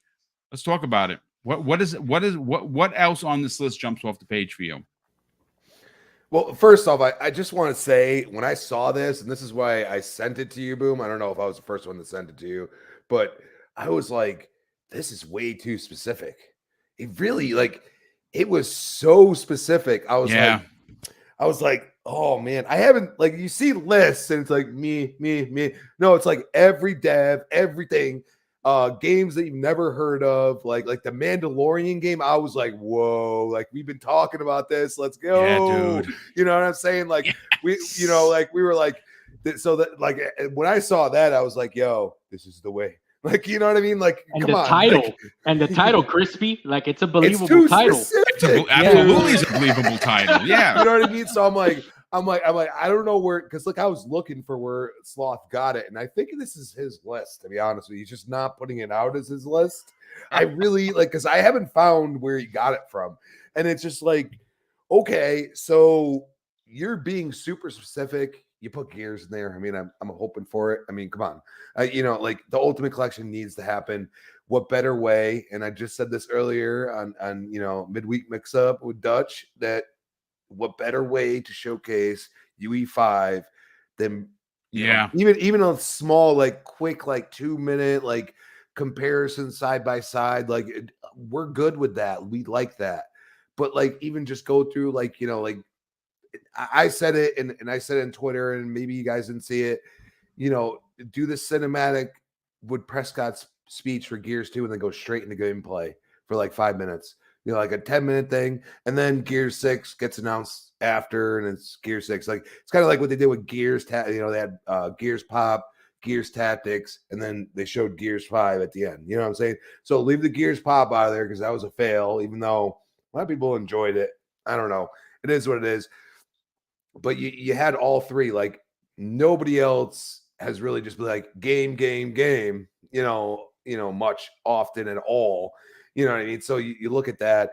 I think a lot of people, like, we got to see Fable. I mean, we have to. Yeah. You know what I mean? Like, so that's there. Killer Instinct, dude, like, that would be. Oh my that God. would be the. That gets me out of the chair and hit But the ceiling. have Ed Boon come out and say we're working, because they MK, MK1, they're already going to be releasing it. So what are they going to work on next? You know what I'm saying? It doesn't have to be coming out anytime soon. But Killer Instinct 2, and Ed Boon walks out and talks about it. You know what I'm saying? Like, that would be that one more thing you'd be like, oh no. You know what I'm saying? Like, so it's a great list. You know, there's a lot of games like there's a certain like you know, you get to a lull at some point, but this is nothing we haven't seen from Xbox. It's just that if you really look at it and people are actually paying attention this time, there is a ton of exclusive first party stuff going on. Dude, there's so much there. Look, the one thing that was interesting about the list is that there's a lot of the games that I don't care about, like that don't really hit for me. Like the RTS stuff, that's not for me, but it is for someone. So, like for instance, Dusk Falls, I couldn't get past like the second chapter. Like I did not like the game. I don't know. It just didn't hit with me, but it hit with a lot of people. The fact that it's getting a second season, people are super stoked for that. So I mean, maybe you of the 914 people here, maybe you're not a fighting fan. Maybe you weren't even born when I was playing Killer Instinct in the arcades in the Nathan's Arcade in Yonkers. People will be like, what the hell are you talking about, Nathan's Arcade? That's because I'm old. I grew up in the arcades, and I played Killer Instinct when it was produced by Nintendo, of all places. So that's something for me, may not be for you. This list has it all, Crispy. It has everything for every kind of gamer. And I'm just going to leave it at this. If this spoils it for me, I'm good with it. I'm okay with it. You have to still see the games, right? Crispy, can I say something? Can I say something about that real quick? I think that this list is so good that the more you get through the show, as you start to see it's really true, you're going to get more and more hype. Because you're like, wait, okay, that was on the list. This was on, okay, it might be real. I was thinking the same thing, everybody. Oh, I think it's real. Yep. Oh, it's really real, and that means so. That is like a surprise and excitement in and of itself. If it turns out this list is real, so I don't even think this is really a spoiler. And I agree. I agree, and I also have. If you haven't seen, Boom's seen it, but some of the real like gearheads, like they are changing the Xbox logo to the gear. Dude, I sent you a couple of them, and they're not saying a word. So they're not saying anything. They are so silent. Usually, be like Shadow's like, oh, I'm just messing with stuff. Like, no, he's not. He changed. Listen, I sent that to you 2 days ago, and I says with the eyeballs. I'm like, this guy doesn't mess around like that. You know that guy. Yeah, I played games with him. Like that's what I love. Like people could say with that. I'm gonna tell you right now, if you want to play Gears, and I'm gonna leave it at this, come play with any Gears head, and we will make you feel welcome. You don't have to know what you're doing. I swear to God. I mean, I played games with that dude, and he is super nasty compared to me, and we just had a blast. Like there is one community that I know is not toxic like that. We're toxic about the game. We're not toxic to the people that come and show up, and that is the Gears community. So, I mean, I'm like, obviously, those are my two. You know, I want the Ultimate Collection as much as Gear 6. They're like completely even because I feel like we have to have that. But the rest, like that Mando thing, I was like, yo, like, because I love Mandalorian. Like, that is like it's like a space Western, like, make it exactly the way the show is in a way. You know what I'm saying? Like, do it like that. You know, because they did such a good job with the show, and I didn't even understand until I looked into it more what actually is transpiring in there. And that's, you know, it's a sense of discovery. And at the end of the day, you're right. You know, like if this list is true, I'm completely fine with it. Will it be maybe, you know, different, you know, games at different times, you know, not just one after the other? Right. Sure, no, this is not the order of how they're going to be shown. This is but just as we go about it, we're like, well, that game's there, you know. I'm going to be playing game bingo with this list. I'm going to be crossing them off and putting a check. I wouldn't be surprised if they do start off with the first thing, if it is real, because, and I'll get into it. I'm sorry, Boom, you didn't call on me. Yeah, that's all right. It's fine. Yeah, we'll get to you. But honestly, it could be too that Microsoft put this out there on purpose so that they can engage an audience that was not interested in the show, period. So I mean, listen, sometimes leaks are forced, sometimes leaks are errored, right? You know, you left something on your laptop and it got out there, and sometimes they're shadow dropped. I want to bring in Mag. Mag, look, there are a couple of of titles here that are literally too good to be true that did not have names to them before. Now, again, could they be made up? Sure, they could. But the two that jump, well, actually, there are three that jump off the page for me, right? Star Wars, Mandalorian Crusaders, The Lost Empire. What a freaking name. Wow. Like, who makes that shit up? But wait a second, it gets better. Sea of Thieves, Tales of Monkey Island. We have heard that their next big DLC is going to be in collaboration with something with pirates. Monkey Island just had its big anniversary. That seems real. But this is the where it gets bonkers.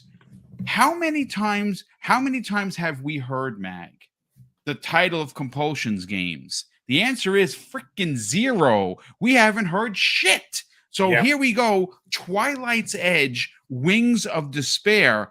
I mean, are you freaking kidding me? Wings of Despair. Did they not say that it was some kind of like a dark fantasy or they said something it was like BioShock that? Meets Uncharted with an overlay of dark fantasy. Okay, Despair immediately screams to me, "Hey, you know what? This sounds like the kind of thing that is just like, you know what I mean? That sounds like it was not made up. It's way I don't unless somebody's got way too much time on their hands to sit there and go, all right, guys, I know we're not doing anything and we don't have jobs right now. Do me a favor, pass me a beer, and we're gonna make up a Mandalorian name, or we're gonna make a name for the Compulsion game. I don't know. That's that Wings of Despair sounds like the kind of thing. Whoever made this up, if this is made up, they need to be hired immediately. I'm sorry. Well, yeah, they might need to be hired because it sounds like they don't have a job or a life. You know what I mean? But I mean, it just sounds way too thought out, is what we've all, I guess, agree upon, right? Now, here's the thing: you brought up Boom. You brought up the Sea of Thieves situation with Lucasfilm, right? Sorry, not Sea of Thieves, excuse me. The Sea of Thieves with the Monkey Island, which of course Monkey Island was Lucasfilm. Yep. The collaboration there, I mean, it's pretty, that the more you think about it, it's pretty damn obvious that would make sense, right? You're like, well, yeah, of course that would make sense. Now, the other thing is, it's not out of the realm of possibility because if we recall last year, was it last year or the year before? No, the year before, I think it was. They did the collaboration with Disney and Pirates of the Caribbean. Indeed. Yeah. Who owns Lucasfilm? Disney. Hello. So they've already done the collaboration with Disney on Pirates, and now Disney owns Lucasfilm. That means that they must own all the rights to all the Lucasfilm digital products, the digital IPs. So therefore, Monkey Island is also owned by Disney. Why not collaborate with them again? Clearly, it was a success the first time. The engagement was huge on that, if I recall. I played it myself. I don't even like Sea of Thieves, but I played that. I played that DLC with my wife and my son. Do you know? And we loved it. I played that DLC. And folks, if you don't know, I've told the story before. I'll quickly say it. You know why I don't play Sea of Thieves? Because I was robbed. That's why. I went out on my own. I got 4 treasure chests. I felt like an accomplished human being. I came back to the dock.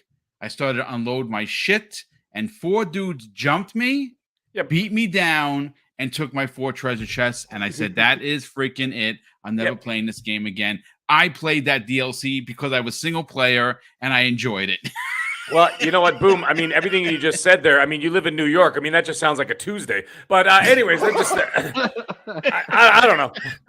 Hey, walking out of the bank, you get jumped by 4 guys. I'm like, yeah, that sounds about right. Anyways, just kidding. All joking aside, here's the thing. Some of those other things on the list, like the Mandalorian, that Mandalorian thing, that sounds about right. I mean, we've said it from day one. If you actually watch the Mandalorian, it's basically just a video game. What is it? He has to get a thing, and then he has to go fly and do the quest to go finish the quest and bring the thing from A to B, and then he takes care of that. Then from there, another quest giver shows up and says, Mendel, you must go to this planet and get this, that, and the other thing. And he's like, oh, okay. So then all of a sudden he goes, yeah, this is the way. Then he gets on a ship, and then he goes to the other planet. He does another side quest. But Mag, don't forget, he also gets a power-up at the end of every quest. Yeah, that's right. Whether it's the Beskar armor or the dark saber, whatever. Yeah, exactly. And he's getting he's getting all the different armor, of course, which is just like his basically like an RPG. Right, so you're just like Grogu was also powering up throughout the way. That's right. He could be like the little side dog in like Final Fantasy VI. It's like Grogu. There you go. He's like that. You could do little moves with him. Hey, why not? If you model it after something like that, you get a single player game. You got Grogu hanging around on the side, right? You power him out, or even like what the hell's his name? that annoying kid, Atreus, Oh, right? God, Atreus from yes. God of War. Like, he was there, right? But you could do little moves with him. Like, you could press a different button. He would shoot his arrows, and then he had the other thing with the dogs and the wolves that would attack. He was definitely Right? the worst. But what I'm saying is, if you model it after something like that, right? And then you could have Grogu have his little things, and all of a sudden, you press, I don't know, whatever, one of the buttons, and all of a sudden, he does like a force choke, and then like pulls a bunch of guys up, and then slams them into the ground, which then opens up you to attack. It was made to be a video game. Like, come on. So I mean, the fact that it's a possibility, absolutely, I think that's 100% like. I mean, it makes absolute sense to make this in the video game. As for collaborating with Microsoft, why not? Disney likes money. They're losing money. They need money. Might as well give them money, right? So, hey, why not? Go into there and get into this situation. I think it's a great idea. I believe that. I don't know if I 100% believe it, but that's the kind of like rumor that I would say, you know what? I'll drop a $2 chip on that. If I was in a 2 casino. years ago, Mag, that Yes. ZeniMax was working on a potential That's right. Mandalorian game. And we talked about it on this very Yeah. show. And the thing is, I'm just like, you know what? I'd put my money on that. That's a bet that I'd be willing to take. So yes, I'm down with that. The Gears collection, another thing we've talked about, the Unreal Engine 5 remake of the first 3, and then maybe do what they've done with, and I talked about this on Cold Show. I'm like, if you want to talk about what Phil Spencer was talking about when he was saying about game preservation and all this other stuff for the future and everything, blah, blah, blah.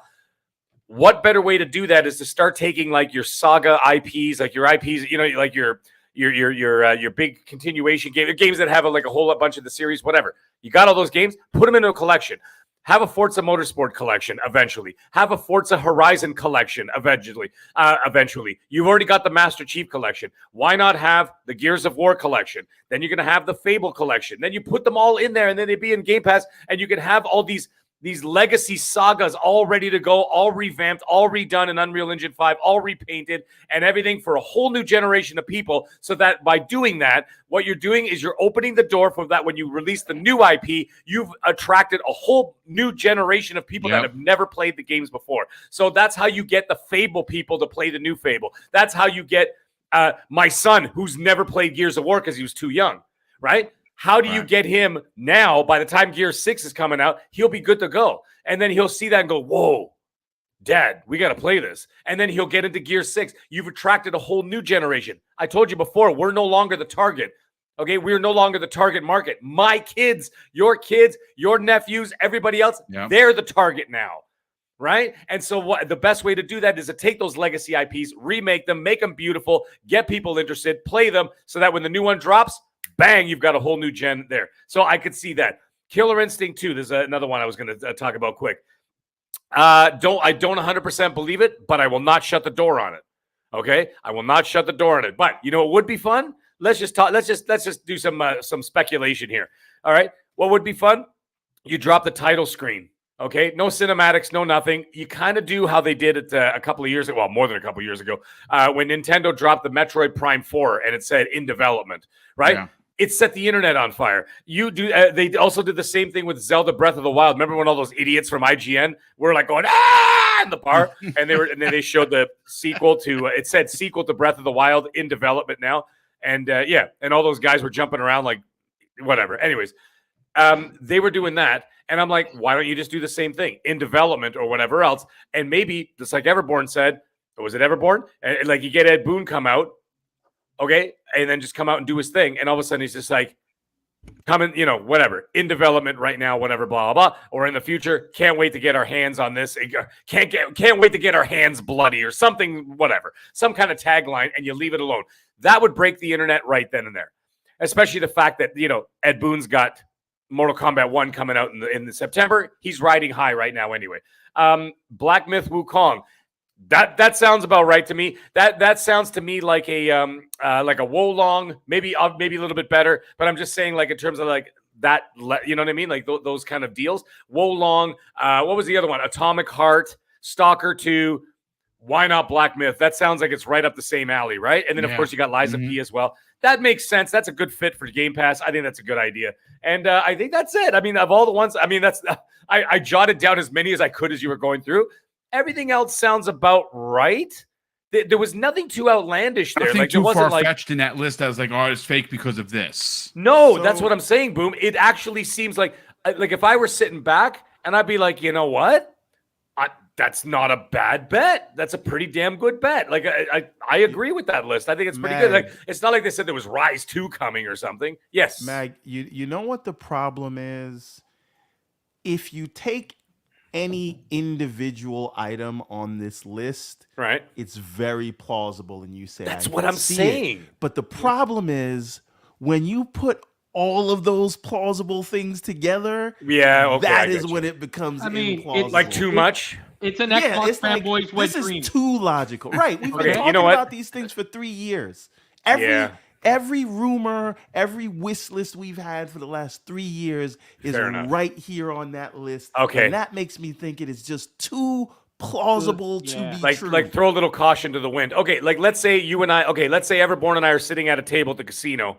Okay, we got our chips in front of us, and we've got all that. We're playing roulette. Okay, we got all these numbers and all these colors that we could put our chips on. I don't think I put my chips on all of them. Right, I would say about half would be, but they're all plausible. Like Everborn said, he's 100% right. If these were all separate bets, I would say yes to all of them. But now he's kind of opened my eyes to the fact that I didn't even realize. I'm like, whoa, hey, don't get ahead of yourself there.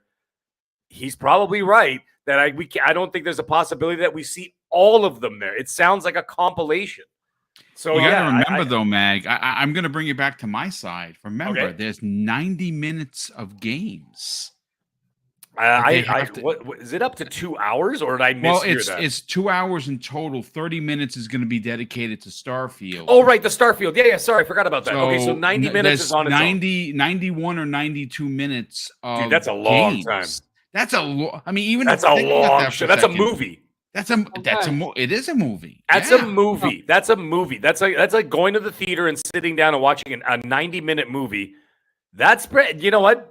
Mag, let me throw this at you because I don't know if you read this one off. Did you read off Alan Wake 2? Alan Wake. No, it's that's marketed with Sony, isn't it?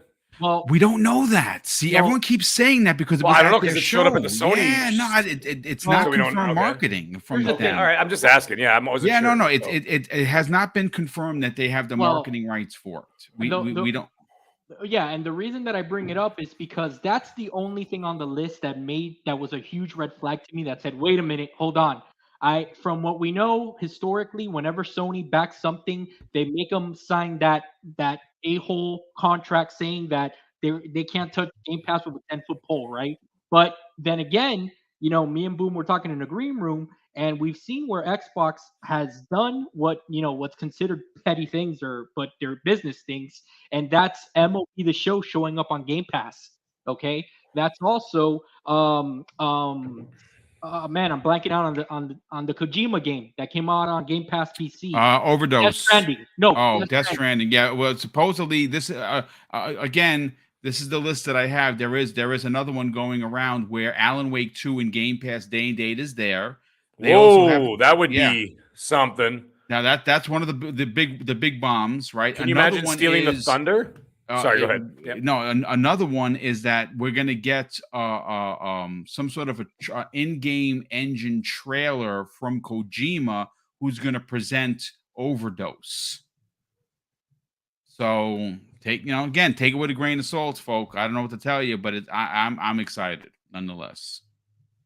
You know how much of a buffoon I'm going to look like at the beach screaming at my iPad? That's all right, brother. I mean, I'm going to be sitting there and just like once in a while, like these people are just going to be chilling out, making sandcastles with their kids, and I'm just going to go, yeah!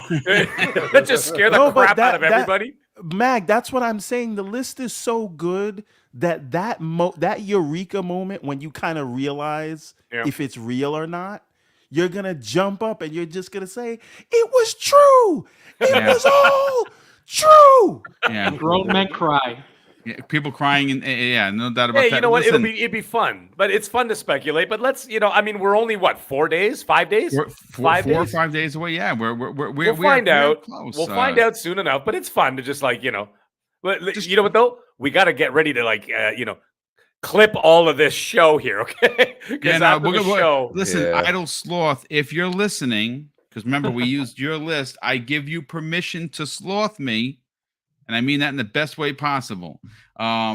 Dutch, let's get your hot take on this, because King Webb in the chat calls this the nuclear list. And look, what can I say? We as Xbox fans, we're all Xbox fans here, have been waiting for Microsoft to have their own year of dreams. My God, if this is true, Dutch, my God. Yeah. Before I start off and dive into my thoughts on this, we have to remember, and this is every year. So every year at an Xbox showcase, you see at least 10 to 15 first-party titles. Correct. So there's a guarantee you will see 10 to 15 Xbox first-party titles at this showcase. With that said, I'm going to quickly run through the list using my knowledge of what I know combined with what I think. So Avowed, yes, it will be there. Forza Motorsport, we already know it's going to be there. Age of Empires 4 on Xbox, that's a high possibility because we just need a release date. It's already been announced that it is coming at the end of the year, so it would make sense that it would give that release date. Age of Mythology, again, a possibility that we get an update on that. Black Myth Wukong, unlikely. Neon White, Annapurna, it's a possibility, to be honest. Cocoon, yes, that's already been announced previously. Yes, so it's Annapurna. likely. Yep. Banishers, up in the sky, we don't know. 1 versus 100's been a rumor for a while. We know that Phil really wants to bring that back because of how the fans really. He talked about it a few times, if I'm not mistaken. He has talked about it quite a bit. If he talks about it, Exactly. Senua Saga Hellblade 2 is definitely there. I know that. Star Wars Mandalorian, Crusaders The Lost Empire. God, that's a mouthful. It certainly is, brother. But I mean, but who has the time to make up a title so Star Wars like, right? I mean, it's literally. This is the funniest thing about this list is that it's the detail in the names. But yeah, it's now we know there's a Mandalorian game in production. Whether or not we see it in the showcase is completely up in the air. I wouldn't know yes or no whether or not it is at this showcase. Right. As the Fall Season 2, possibility, but I would say it's more something you would see at the extended showcase than at the main one. Bloody Hell Hotel, I have absolutely no idea what it is, but if it's a Game Pass Day 1 title and it's an indie title, it's a possibility.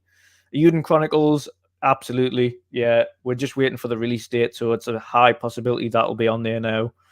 Exomecha, yes.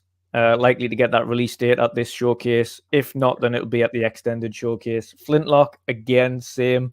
We're just waiting for the release date. That could be a case of being released within a month of the showcase. I don't think it's far off at all. Lies of P, that's the tail end of the year, I think. I'm not sure whether or not they'll showcase that again at this one or whether or not that'll be an extended showcase. Lakeburg Legacies, I have absolutely no idea what that is. Never heard of it. But if it's an indie title, again, possibility. Wuthering Waves, no idea. Never heard of it. Sea of Thieves, Tales of Monkey Island. Extreme possibility, yes. I know things, so I will say it's between that and something else for Sea of Thieves expansion, but it's a high possibility. Gears of War Ultimate Collection. It's been rumored for a very long time. I know a lot of people that want that. I know a lot of Mega Gears fans. I'm a Gears fan from the past, cooled off in recent years, but I'd love to see them do a Gears collection, mainly for the PC guys than anybody else.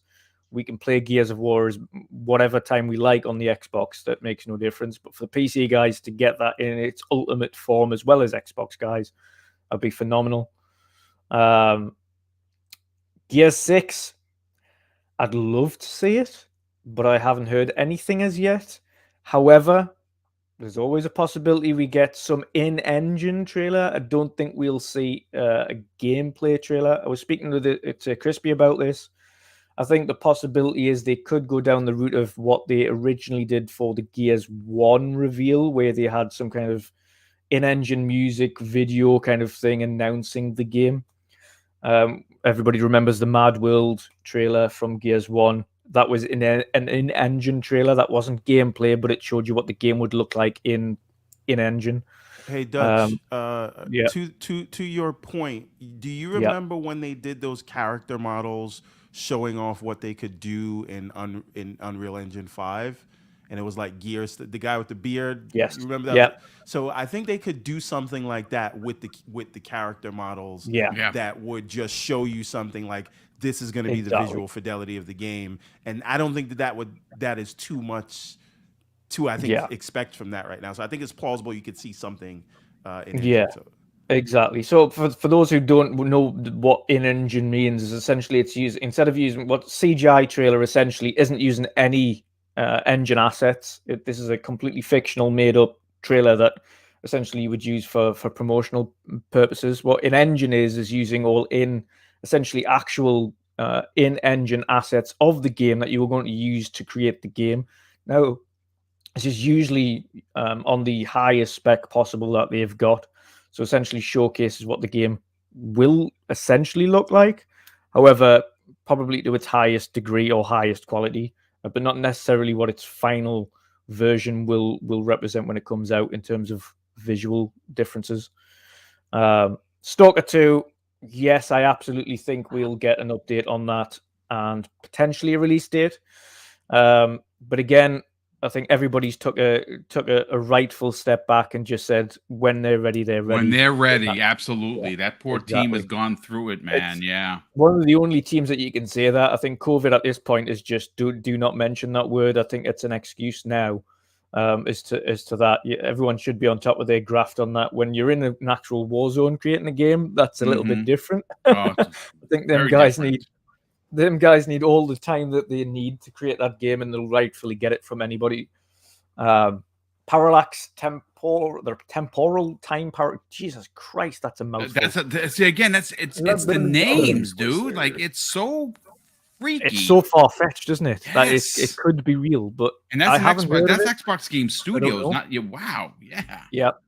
Aura History Untold. Expected to be there, not a surprise. Yeah, it's for a release date. Yeah, I think a lot of these games as well, bearing in mind, I think a lot of them won't get much airtime. I think they'll be very quick. For some of these smaller titles, I don't think they'll get. Maybe we get them in a scissor reel. Dutch. Yeah, exactly. Replaced, I think, could be, if anything, could end up being not necessarily a same-day shadow drop, but within-week shadow drop. It's a Game Pass title. We're just waiting on release date. That would be a big shadow drop, akin to what you would do with a Hi-Fi Rush. It's not a mega title, but it's something that would really benefit from having that kind of shock momentum. Oh, amazing. It's out next week, so I'm going to jump on that. I think that would be an awesome thing for that. Crash Team Rumble, definitely won't see that there. Hollow Knight Silk Song, as Aaron rightfully said, even on my showcase a couple of weeks back, they don't know the release date for that, so I don't think that'll be at the showcase. And that hasn't changed. They still don't have a release date for that as yet internally, so I don't think Hollow Knight Silk Song will be there. Two Falls, no, I've never heard of it. Again, it's an indie title, so we never know. Project Awakening, no idea. Shadowverse, no idea. Jet Set Radio, high possibility. Possibility. We've heard that there was a remake a couple of months ago. We heard that we saw there was artwork of the original character, and Sega is working pretty close with Microsoft. So Persona 3 remake, I think, is also a high possibility, to be honest. I think this ongoing rebuilding of that relationship between Sega and Xbox is doing wonders, and I think the numbers that Game Pass has presented for Persona has really surprised them, and I think pleasantly surprised them. I don't think they expected it to do as well. Of course, bearing in mind Xbox do not care about exclusivity, so that'll be everywhere. Xbox only care about whether or not the game is on Game Pass. The Wandering Tower, Stoic, it's a good possibility. We know there's going to be a few surprises there. Contraband, absolutely. Twilight's Edge, Wings of Despair, yep, absolutely. I think Compulsion is definitely going to be there. Fable, yes, definitely be there. Killer Instinct 2 is the outlier. I do not think that is a thing. Okay, all right. As much as I want it to be, I do not think that is a thing. There is something on there that I know of that isn't on that list that will surprise people. Okay. That's all I'm going to say. But Well, it's okay, so bigger there than were what is two on that things. list, and it's a You bigger can tell me, surprise. Dutch. Don't tell anybody else. Just tell me. Okay, so Dutch, your the DMs are reason about to light up. the reason why I'm excited for the K2 or the Killer Instinct 2 announcement isn't because I'm, of course, excited for Killer Instinct, but I want to harken back for a couple of things. First of all, Bandai Namco is no longer working on Smash. If you didn't know, yes, they worked on Smash Brothers. Development has stopped on that. Now, I believe it was at the beginning of the year. It might have even been the end of the year. Maximilian Dude, the guy has over 1 million subs, came out with a theory. And the theory was so precise and so perfect that it didn't sound like a theory. It sounded like he knew something. He was putting it out to the ether. He said that Bandai Namco was going to take on the Killer Instinct IP and develop it exclusively for Xbox Game Studios. But they then were going to hand it off to Arc System Works to work on the game, to actually build. They were gonna help them. Bandai Namco was gonna help them make the game. And of course, if you don't know who Arc System Works is, they make Blaze Blue and Guilty Gear. And if you've seen some of their titles, they're good at making games 2D that look 3D. It's a hell of a So collaboration. And right here. Maximilian, I was going to say Maximilian Dude is a big fight fan. And a big, big, go look him up. He yeah, has over 1 million subs. huge. I love that dude. He's amazing. He's the OG of the fighting community on YouTube. So yeah, really, I think really good. at this point it's a case of, it's not that I don't think it'll ever happen. I just think at this stage we're not seeing it. Yeah, they just need the right team. It makes sense. Yeah. Makes sense. Yeah. Well, good stuff, Dutch. As always, John. Let's get your hot take on this, brother. This again. Dutch said it. The Mag said it. Everborn, we're going to get his hot take in a second. It is when you look at these things from a single lens, John. You're like, oh yeah, that sounds about right. Oh, that looks good over there. That Star Wars title, that is too good to be true, but it sounds perfect. But then when you kind of put the deck together and you're like, you see all these things stacked on top of each other, you're like, that is a list. Could this be the decade of dreams for Xbox that we as fans have been waiting for? I certainly hope so. And the thing is that there's nothing on that list that realistically is not a possibility, like everyone has kind of mentioned and alluded to here. The thing is that honestly, like, and I keep on laughing to myself because it's true what Max said. I mean, if this is fake, I need to shake this person's hand, man. Like, for them to come up with some of this stuff, it's like really, really good. And I mean, Aaron Greenberg at minimum should get this person on the phone. Okay, but honestly, like, I do expect, like, for example, if the Gears collection is a thing, and I really do hope it is, because man, Gears 1, 2, and 3 are so special to, not only gamers but to Xbox fans. Those games are just masterpieces in the Xbox library. So for them to bring it back in a big way with a remaster on an Unreal Engine 5, and here's my wild prediction right for the show that's not on that list. That might be a stealth drop. It's available right after the show, because the thing is that I think that Xbox, like, they like the feedback and the excitement that Hi-Fi Rush created, by stealth dropping that, and I think that they can get another good rub from this. No pun intended. Pause. But I think that they can get some much needed, positive rub off this, and that's the thing. I watched a couple of days ago. I watched Rocky 4, and if anybody's watched Rocky 4, the part, where Ivan Drago, he's towering over Rocky and he punches him, and in the corner they start saying, he's cut. Okay, that PlayStation show that just passed, that was their moment. That was their he's cut moment.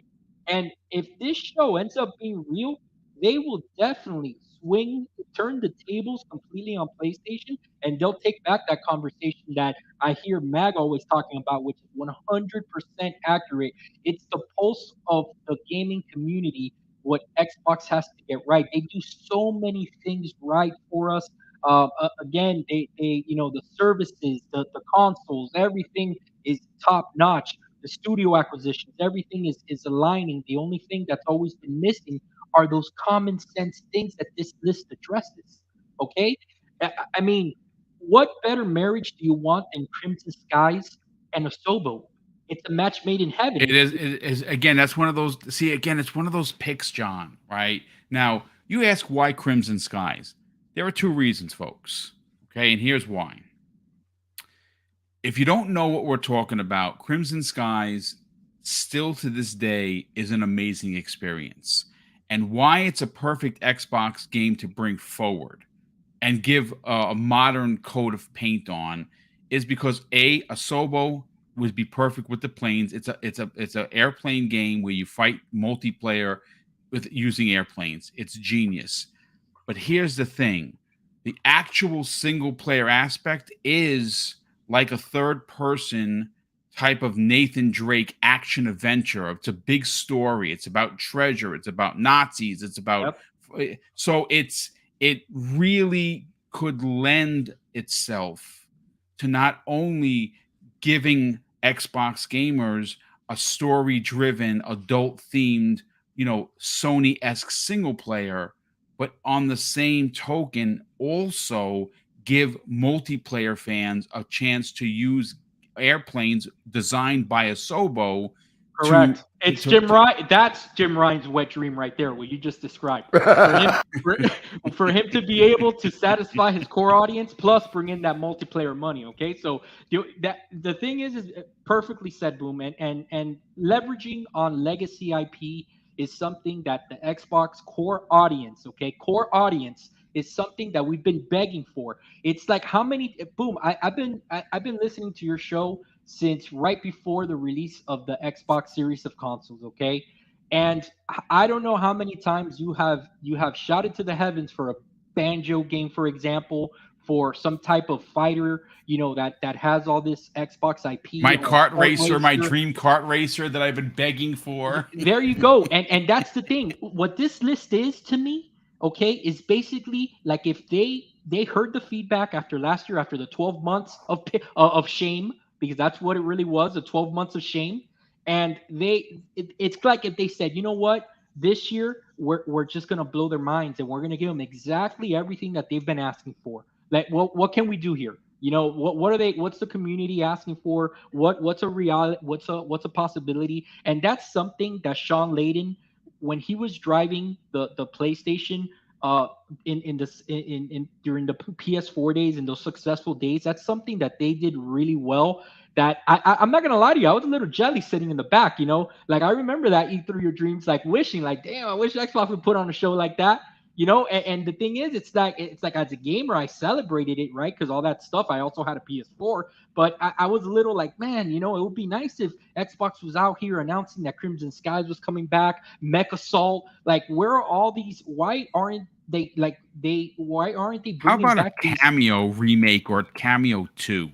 It's right there. It's there for the taking. It is, dude. It's there for the taking. So it's something that I hope for every Xbox, not only for myself, but for every gamer and for every Xbox fan out there. I hope that at the very least half or more of this list ends up being real, because nothing is owed to us, okay?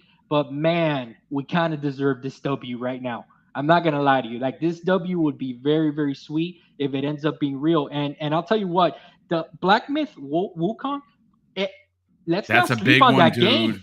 That's a big one. That's that hashtag just one COG title that COG has been asking for. Who knows? That can turn into a mega franchise. okay, for Team Green. So it's something that definitely I'll be watching. Obviously excited on Sunday. If this list ends up not being real, am I going to be let down by what I see? Not really. You know what I'm saying? I'm sure that I would think that they're going to bring their best A game, and the way that Aaron Greenberg has been kind of pumping his chest out a little bit. You saw Sarah Bond today putting games on Twitter and stuff like that. She's been tweeting quite a bit. She tweeted her nails that were done in Xbox glitter. She keeps putting out Xbox Game Showcase, with the fire emojis. Everyone's excited about this. The only one we haven't heard from is from Phil. Phil's kind of just, letting other people talk for him because he's going to be up on stage anyway. And the last thing I'll say is that again, it's like it would be so nice, for all of us to come back full circle on Sunday and be like, guys, can you believe it? Like that they're doing this, because that's the type of excitement that carries and lifts up the brand. It's when your core audience is excited and they're telling anyone that wants to listen of what's coming up. That's something that the PlayStation has been under their banner for a long time. Till this day, they the Sony core audience will talk to you about Wolverine without even seeing one piece of footage from the game, but they know what to expect, and they know it's a great team that's making, and they know it's something great coming up, and that excitement level's there. And that's something that I think, after Sunday, I hope that Xbox has under their banner as well. I love it. Everborn Saga. Let's get your highlights and lowlights from this list, but before we do, let me catch up on the super chats. We have Nets Nation dropped a very generous $2 super chat and says Sony has already made a COD killer with Bungie's new game. I mean, we'll see, but according to Bungie, all of their games are multi-plat, so it's not going to be exclusive to PlayStation. Otherwise, they'll break that contract. Sith Lord drops a very generous $2 super chat and says, it sounds like Boom's Christmas list to fill. Actually, it wouldn't be my list because Banjo's not on it. But I mean, I at least get Killer Instinct. You didn't want to make it too obvious. That's all it was. Lady Foxfire in the super drops a very generous $2 super chat and says, Killer Instinct, Gears, and Perfect Dark would be a great show for me. I agree with that. That's an amazing. And again, we didn't even hear about Perfect Dark in that list either. Indiana Jones not on that list by Machine Games. There's a lot of things left off of that. Jax82. Oh no, Dan Lazaro drops a very generous $2 super chat and says Xbox is putting this in movie theaters for a reason, and he's I mean, do that. I signed up for the Fathom Events thing. I'm on the wait list for New York. There you go. So, I mean, there's definitely that. We also have Jax82 drops a very generous $2 super chat and says, the Gears, if there's a Gears collection there, I'm screaming. Dude, I think you're along with a lot of people. The Marcus Phoenix collection, as it's been rumored for years. Could you imagine playing through 1, 2, and 3 in Unreal Engine 5? Holy cow. That would be bonkers. We also have Spartan661 drops a very generous $5 super chat and says, we appreciate all you guys on the shows, and we know we are getting the news we need from all of you. Let's get hyped for the show this Sunday. Thank you, brother, for the very generous, very kind words. We definitely appreciate that here. Elemento P.O., good friend of the program, drops a $5 super chat and says, forget Year of Dreams, announce decade of collaboration with all Microsoft studios working together, making amazing experiences. Yeah, I absolutely agree there as well. I cannot wait to see, because remember, there's going to be some new stuff there too that we don't know about. But everyone, what is your take on this list, dude? Like I was saying to Mag before he had to dip out, I would believe any one of these things if you told me in a vacuum, but seeing them all together, seeing them answer so many hopes and dreams in a single list tells me this was put together by someone who listens to all the Xbox content creators and say, I remember that rumor. I remember this rumor. Let me throw this in here, because there has been talk about what if they worked with Bandai Namco to do a Killer Instinct 2. It was always WB or Bandai Namco. And I feel like you use Bandai Namco because they feel like Ed Boon would be too on the nose, right? You throw some other things. Now, there are some things on this list that I know will be there, right? Like maybe like the Wandering Tower. That's not a fake or made up thing. And how would they know that that's there, right? Other things, you assume Avowed will be there. You assume because of the news that has come out that State of Decay 3, Everwild, and Perfect Dark won't be there. So those are obvious omissions. You assume Fable will be there because of the teasing that they did. Right. Everyone's been talking about Avowed being there. We've seen Hellblade 2 like 35 times, so that must be there. Right. Gears Collection. I don't know how long Special Nick has been talking about that, and Rand and Jez have been making fun of him about it for the last 2 years. So that's where that would come from. Gears 6 is just kind of the last one came out in 2019, right? And they did some DLC in 2020 with Hive Busters. So it's time. People expect that they can at least show something, right? So once you start to look at the list like that, it just becomes too plausible, and there's nothing really there that's a big thing that we haven't, had conversations or rumors about. And so I think you could make this list whether you're guessing or not, and half of it still becomes true. Yeah, so that's true. So the outliers to me, because like we all expect Fable to be there. That's not like a wish. That is an expectation at this point. I agree. Right? Yeah. Right? All of us, everyone would be shocked if Hellblade wasn't there. We're all expecting Avowed to be there. So those are the table stakes. So now what will you wow us with? They say Compulsion's game and In Exile's game. Well, they were purchased 5 years ago. We should see something by now, right? And so, so that's where I come to it. So for me, the big thing here is if the list is true and they did secure Jet Set Radio and Wukong, and I don't know if you've seen the Banishers reveal trailer, but my God. It looks dope, Right? dude. That is like more than AAA in terms of visual fidelity or whatever. Yes. So if you start to think about that, you think about Asobo, the flight sim team, making a Crimson Sky. That's crazy. You think about Mandalorian. Not only, it's going to be an online game, so I'm assuming you're not going to be Mando. You're going to be your own Mandalorian who can make custom armor and things like that. So all of this is great. And I saw someone in the chat saying, stop tempering your expectations. Here's how I feel about these shows. You should never walk into any show tempering expectations. This is the most fun part in the lead up on the eve of these shows. Wish for the moon, right? Like, so right now, this is me not tempering expectation. You know what I think the one more thing will be? Phil Spencer walks out with Hiroki Satomi to announce dude.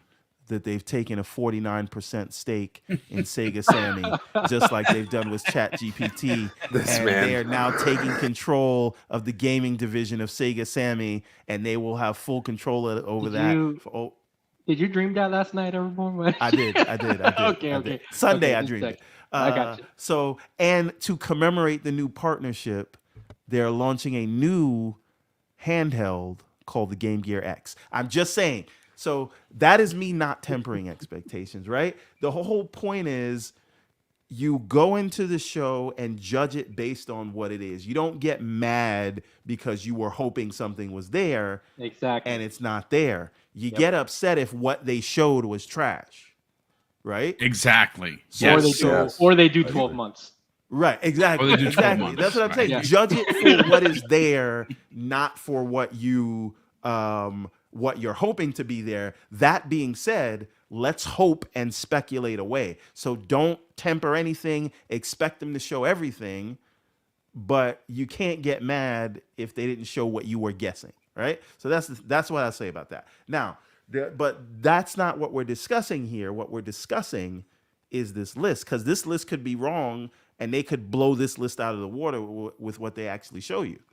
So this has nothing to do with tempering expectations about anything. So that's what I want to say about that. Now, Mandalorian Crusaders, dude.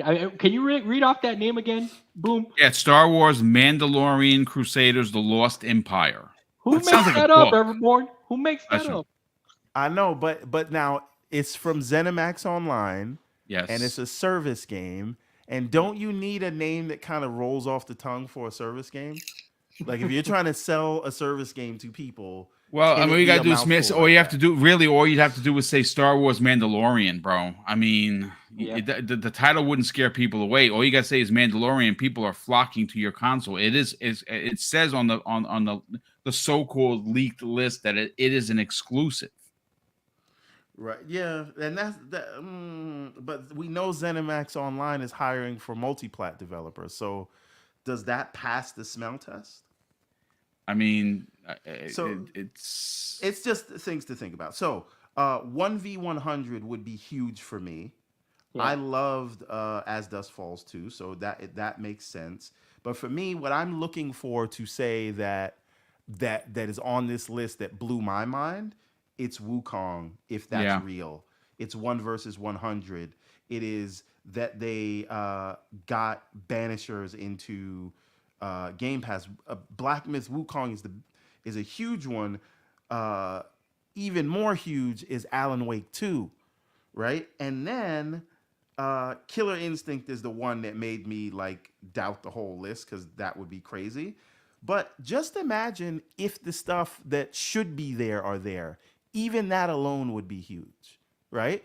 If you go to this show and you find out Hellblade is coming out this year, and then you see Fair Game, I mean Contraband, and you actually see gameplay. You see what I I did see what there? you did there. I like that.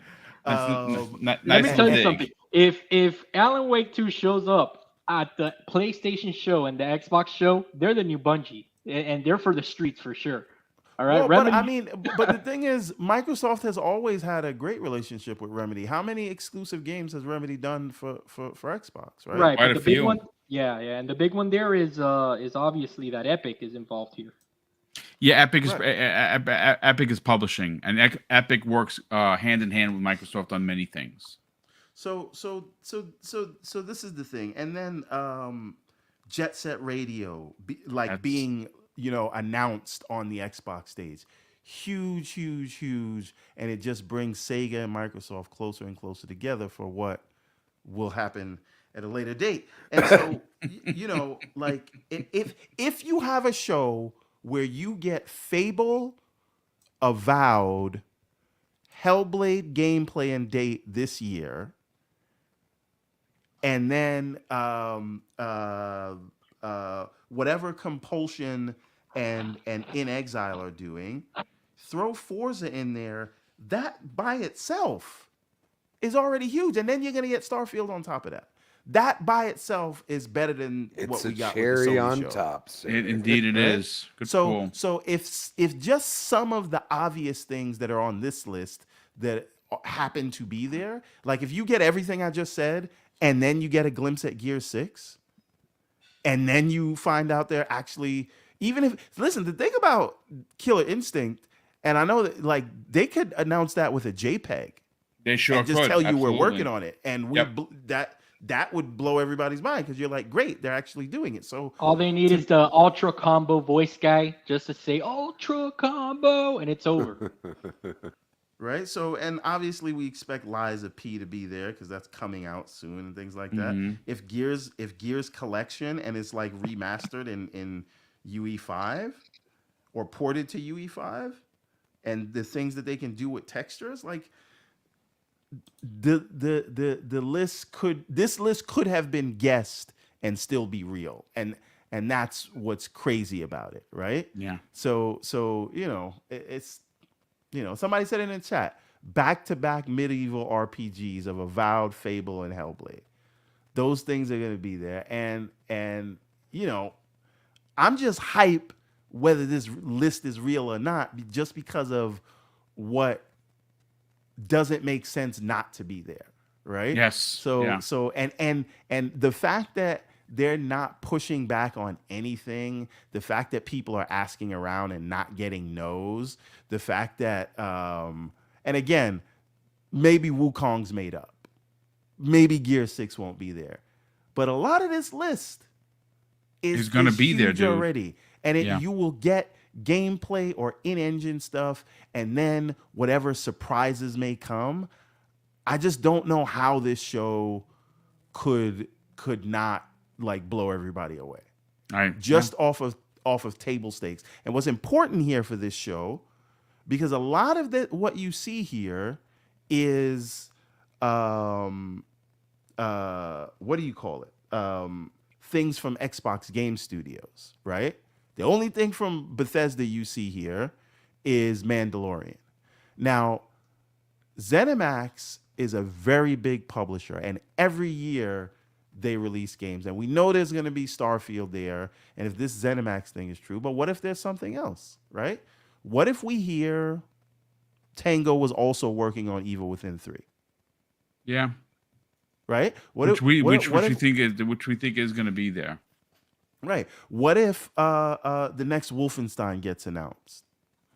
Yeah. Right. What if we get an in-game trailer for what do you call it, since the movie's coming out soon? Indiana Jones. Yeah, by Machine Games. Indeed. These are all things that you could see, and they would all be cherries on top of the stuff that we know is going to be there, which is Fable, Avowed, Hellblade, and Motorsport. I could not be more excited, even at the basic level of this stuff we know. It's wild. We are all in for a treat, and this list doesn't even matter if it's true, because half of it is. Half of the list is true, and some of the stuff is a little bit far, like, again, some it could be made up for sure. But look, at the end of the day, Everborn, you are absolutely right. We should be excited. You should not allow anyone to temper your expectations. Someone asked me today, what is your expectation level? Mine is at a 26 out of 10. Oh, boom! So, there's one more note that I wanted to make. What's super important about this show is that this is going to be Xbox Game Studios. This is going to be their showing out. These are the coming out party. Yeah, I agree. Studios. Absolutely. The Compulsions, the In Exiles, maybe the Double Fines. Right? You're going to see games that were not only greenlit, but entirely designed to take advantage of the 12 teraflops of hardware in the Xbox. This is when you see. So what I expect to see at this show is something that whenever someone points to Ratchet and Clank or Horizon, I can say, well, what about this? This show is supposed to show us the power of the Xbox, because these are games that were designed under the ownership of Microsoft, and we've seen a little bit of it with Hellblade, we've seen a little bit of it with Motorsport, but the other games they should all show us the power of the $500 blocks. So that is the biggest excitement here. Right? Listen, ZeniMax may take some time to integrate. So their games that they're releasing we're not using all these tools, but the Xbox Game Studios stuff, the 2018 studios, they very much will be. So I think we are going to be in for some mind-blowing visuals just off the stuff we know. Yeah, I agree. But listen, ladies and gentlemen, that's going to do it for this Primetime Gaming. We had an amazing conversation to start and to finish. One last super chat. Yodani Qzada drops a very generous $2 super chat and says, just showing some love. Well, brother, thank you so much for that. That is very kind of you. We super appreciate you being here, and of course the generosity that follows suit. Thank you for that. Let's get to the outros. We'll start first with our very special guest, John Wolf. Sell your brand, brother. You and Kay Asante consistently getting together to get that tech talk going. You've become part of the PCMR. If you don't know what that is, that's a PC Master Race with his Yeah, well, he's in PCMR and training. training. You're Yeah, in there you go. training, and of training wheels on. course, you're a Padawan, and of course, the Jedi Master would be Keisante, because obviously that Who's dude's a tech switching guy. to the dark side that is Mac, but we can talk Oh about that wow! later. Oh, okay. Hopefully, let's not get. He just spent all that money on the pewter. Let's keep on PCMR. Sell your brand, John. Where can people follow you on social media, and where might you show up again on potentially another podcast? thank you, Boom, for the invite again. I really appreciated being with everyone tonight. Crispy, Everborn, Dutch, you guys are always spectacular in all your thoughts. And Mag, I know he's gone already. Find me, John Wolf, Twitch, Steam, Xbox, PlayStation. Anytime you guys want to talk about any games or anything, that in the world of gaming, just hit me up, and I'm always up to strike up a conversation, and anxiously awaiting for that ROG Ally that I know Everborn you got to touch this past week. Lucky you at a Best Buy, I think. Yes, sir. So Yonkers. Central Ave in Yonkers. There you go. So that's coming next week. Excited for that. And me and Kay are still working out the kinks, like you said. Boom. We've done a couple of what we're calling beta shows so far, just testing out, the dynamics of what the show will be and stuff like that. But I think that soon we're ready to pull the curtain and start doing it on a full time basis. It's on Monday nights at 7 p.m. We're aiming at about 1 hour. Right before Colt starts doing his thing, and what we're looking at is just tackling those that PC MR monolith. All those all the slander you hear from Everborn with the updates to the drivers and all that stuff. We tackle all those subjects. So look forward to seeing everybody there eventually. Well, brother, again, let me help you promote the show. Obviously, we want to get a lot of eyes and ears on that, but thank you so much for being here. Wandering Dutch, brother, sell your brand. You had an amazing show on this week's Mix Up podcast. I happened to start off the show. I joined you for about half an hour. You had a lot of amazing guests. Talk about it, sell your brand, get people to subscribe to your YouTube channel, but more importantly, where can they follow you on social media? Yeah. So awesome chats as always, chaps. It's been a blast. I'm just looking forward to this weekend now. I just want to get the showcase. I want to get to that day. Of course, we've got an awesome start to the showcase and season again tomorrow with Summer Game Fest, and we'll be covering that live on my channel, Wondering Dutch, on YouTube. We'll be covering that live streamed on Saturday. You'll find me on Boxing Burger's channel doing his final prediction show. I think Boom, you're going to be there as well. I do believe jumping in for a little bit to give your predictions. Yes, I'll be jumping on. Yep. So that's a big one. So co-hosting that with Boxing Burger to handle the 15 plus guests he's going to have on that. Then we're going to cover the Xbox Showcase live on Sunday, and followed directly by transitioning over to Boxing Burger's channel for the post show. Monday we're covering the Ubisoft Showcase, followed by a Boxing Burger Showcase post show, and then Tuesday covering the extended showcase with a Boxing Burger post show. So it's busy. There's going to be like I say 7, 8, including tomorrow, shows that I'll be part of over the next 5 days. Yikes. So busy one. But looking forward to every minute of it. This is what we get excited for this time of year, and it's worth the little sleep and the excitement. Because we get to see an awesome bunch of games. And again, to everybody in chat, chill out, sit back, relax, have fun, enjoy the time. It's all about the games. Enjoy the games that get showcased. No matter what platform you're on, it's going to be a good time. Yeah, absolutely, Dutch. And well, thanks so much for being here, brother. We're definitely going to check out your content. You're going to definitely be busy. Crispy Bomb, sell your brand, brother. Tell everyone where they can find you on social media. And where you might show up, I don't know, maybe this Friday morning. Yeah. I would like to thank Mag for giving us all the smoke. Thank you, Mag. If nobody knows what I'm talking about, look it up. That wildfire. Like, I'm debating whether we need to start sending a lot of fire trucks up there. I'm just saying, like, it is so bad. I feel like I live in California now, like with their wildfires. Yeah. So shout out to them. Like, hope everybody's all well and safe in Canada. because especially right above us, it is affecting our lives, which, you know, it's not even smoldering here, which is crazy. So at Chris Baum on Twitter, Chris Baum 28 Xbox Live. You can find me on Breakfast of Boom Friday. And trust me, I got a couple things up my sleeve, people. I have not given all my predictions yet because I got to save it for the best for last. And also, you are not going to see me on Twitter or anywhere else on Sunday. I have to work until after the show, maybe like 7 o'clock at night, you know, on Sunday. Maybe you'll start seeing me show up because I do not want to be spoiled. And I know we just talked about a list that could be a spoiler, but really, if it happens, I'm going to be even more happy. But that's my point. But yes, you know, follow everybody. Shout out to the chat, and definitely, you know, be gamers. We can only temper our expectations if we take them to heart, and that's what I say. So other than that, like, have a pie in the sky. Say if this happens, and if it actually does, you're going to be more excited next time.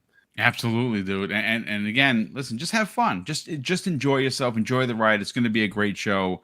And whether the list is real or not, like everyone said, at least half of it is actually real and going to be there. Everyone, sell your brand, brother. Talk about the Everborn Saga, where people can buy it, and more importantly, follow you on social media.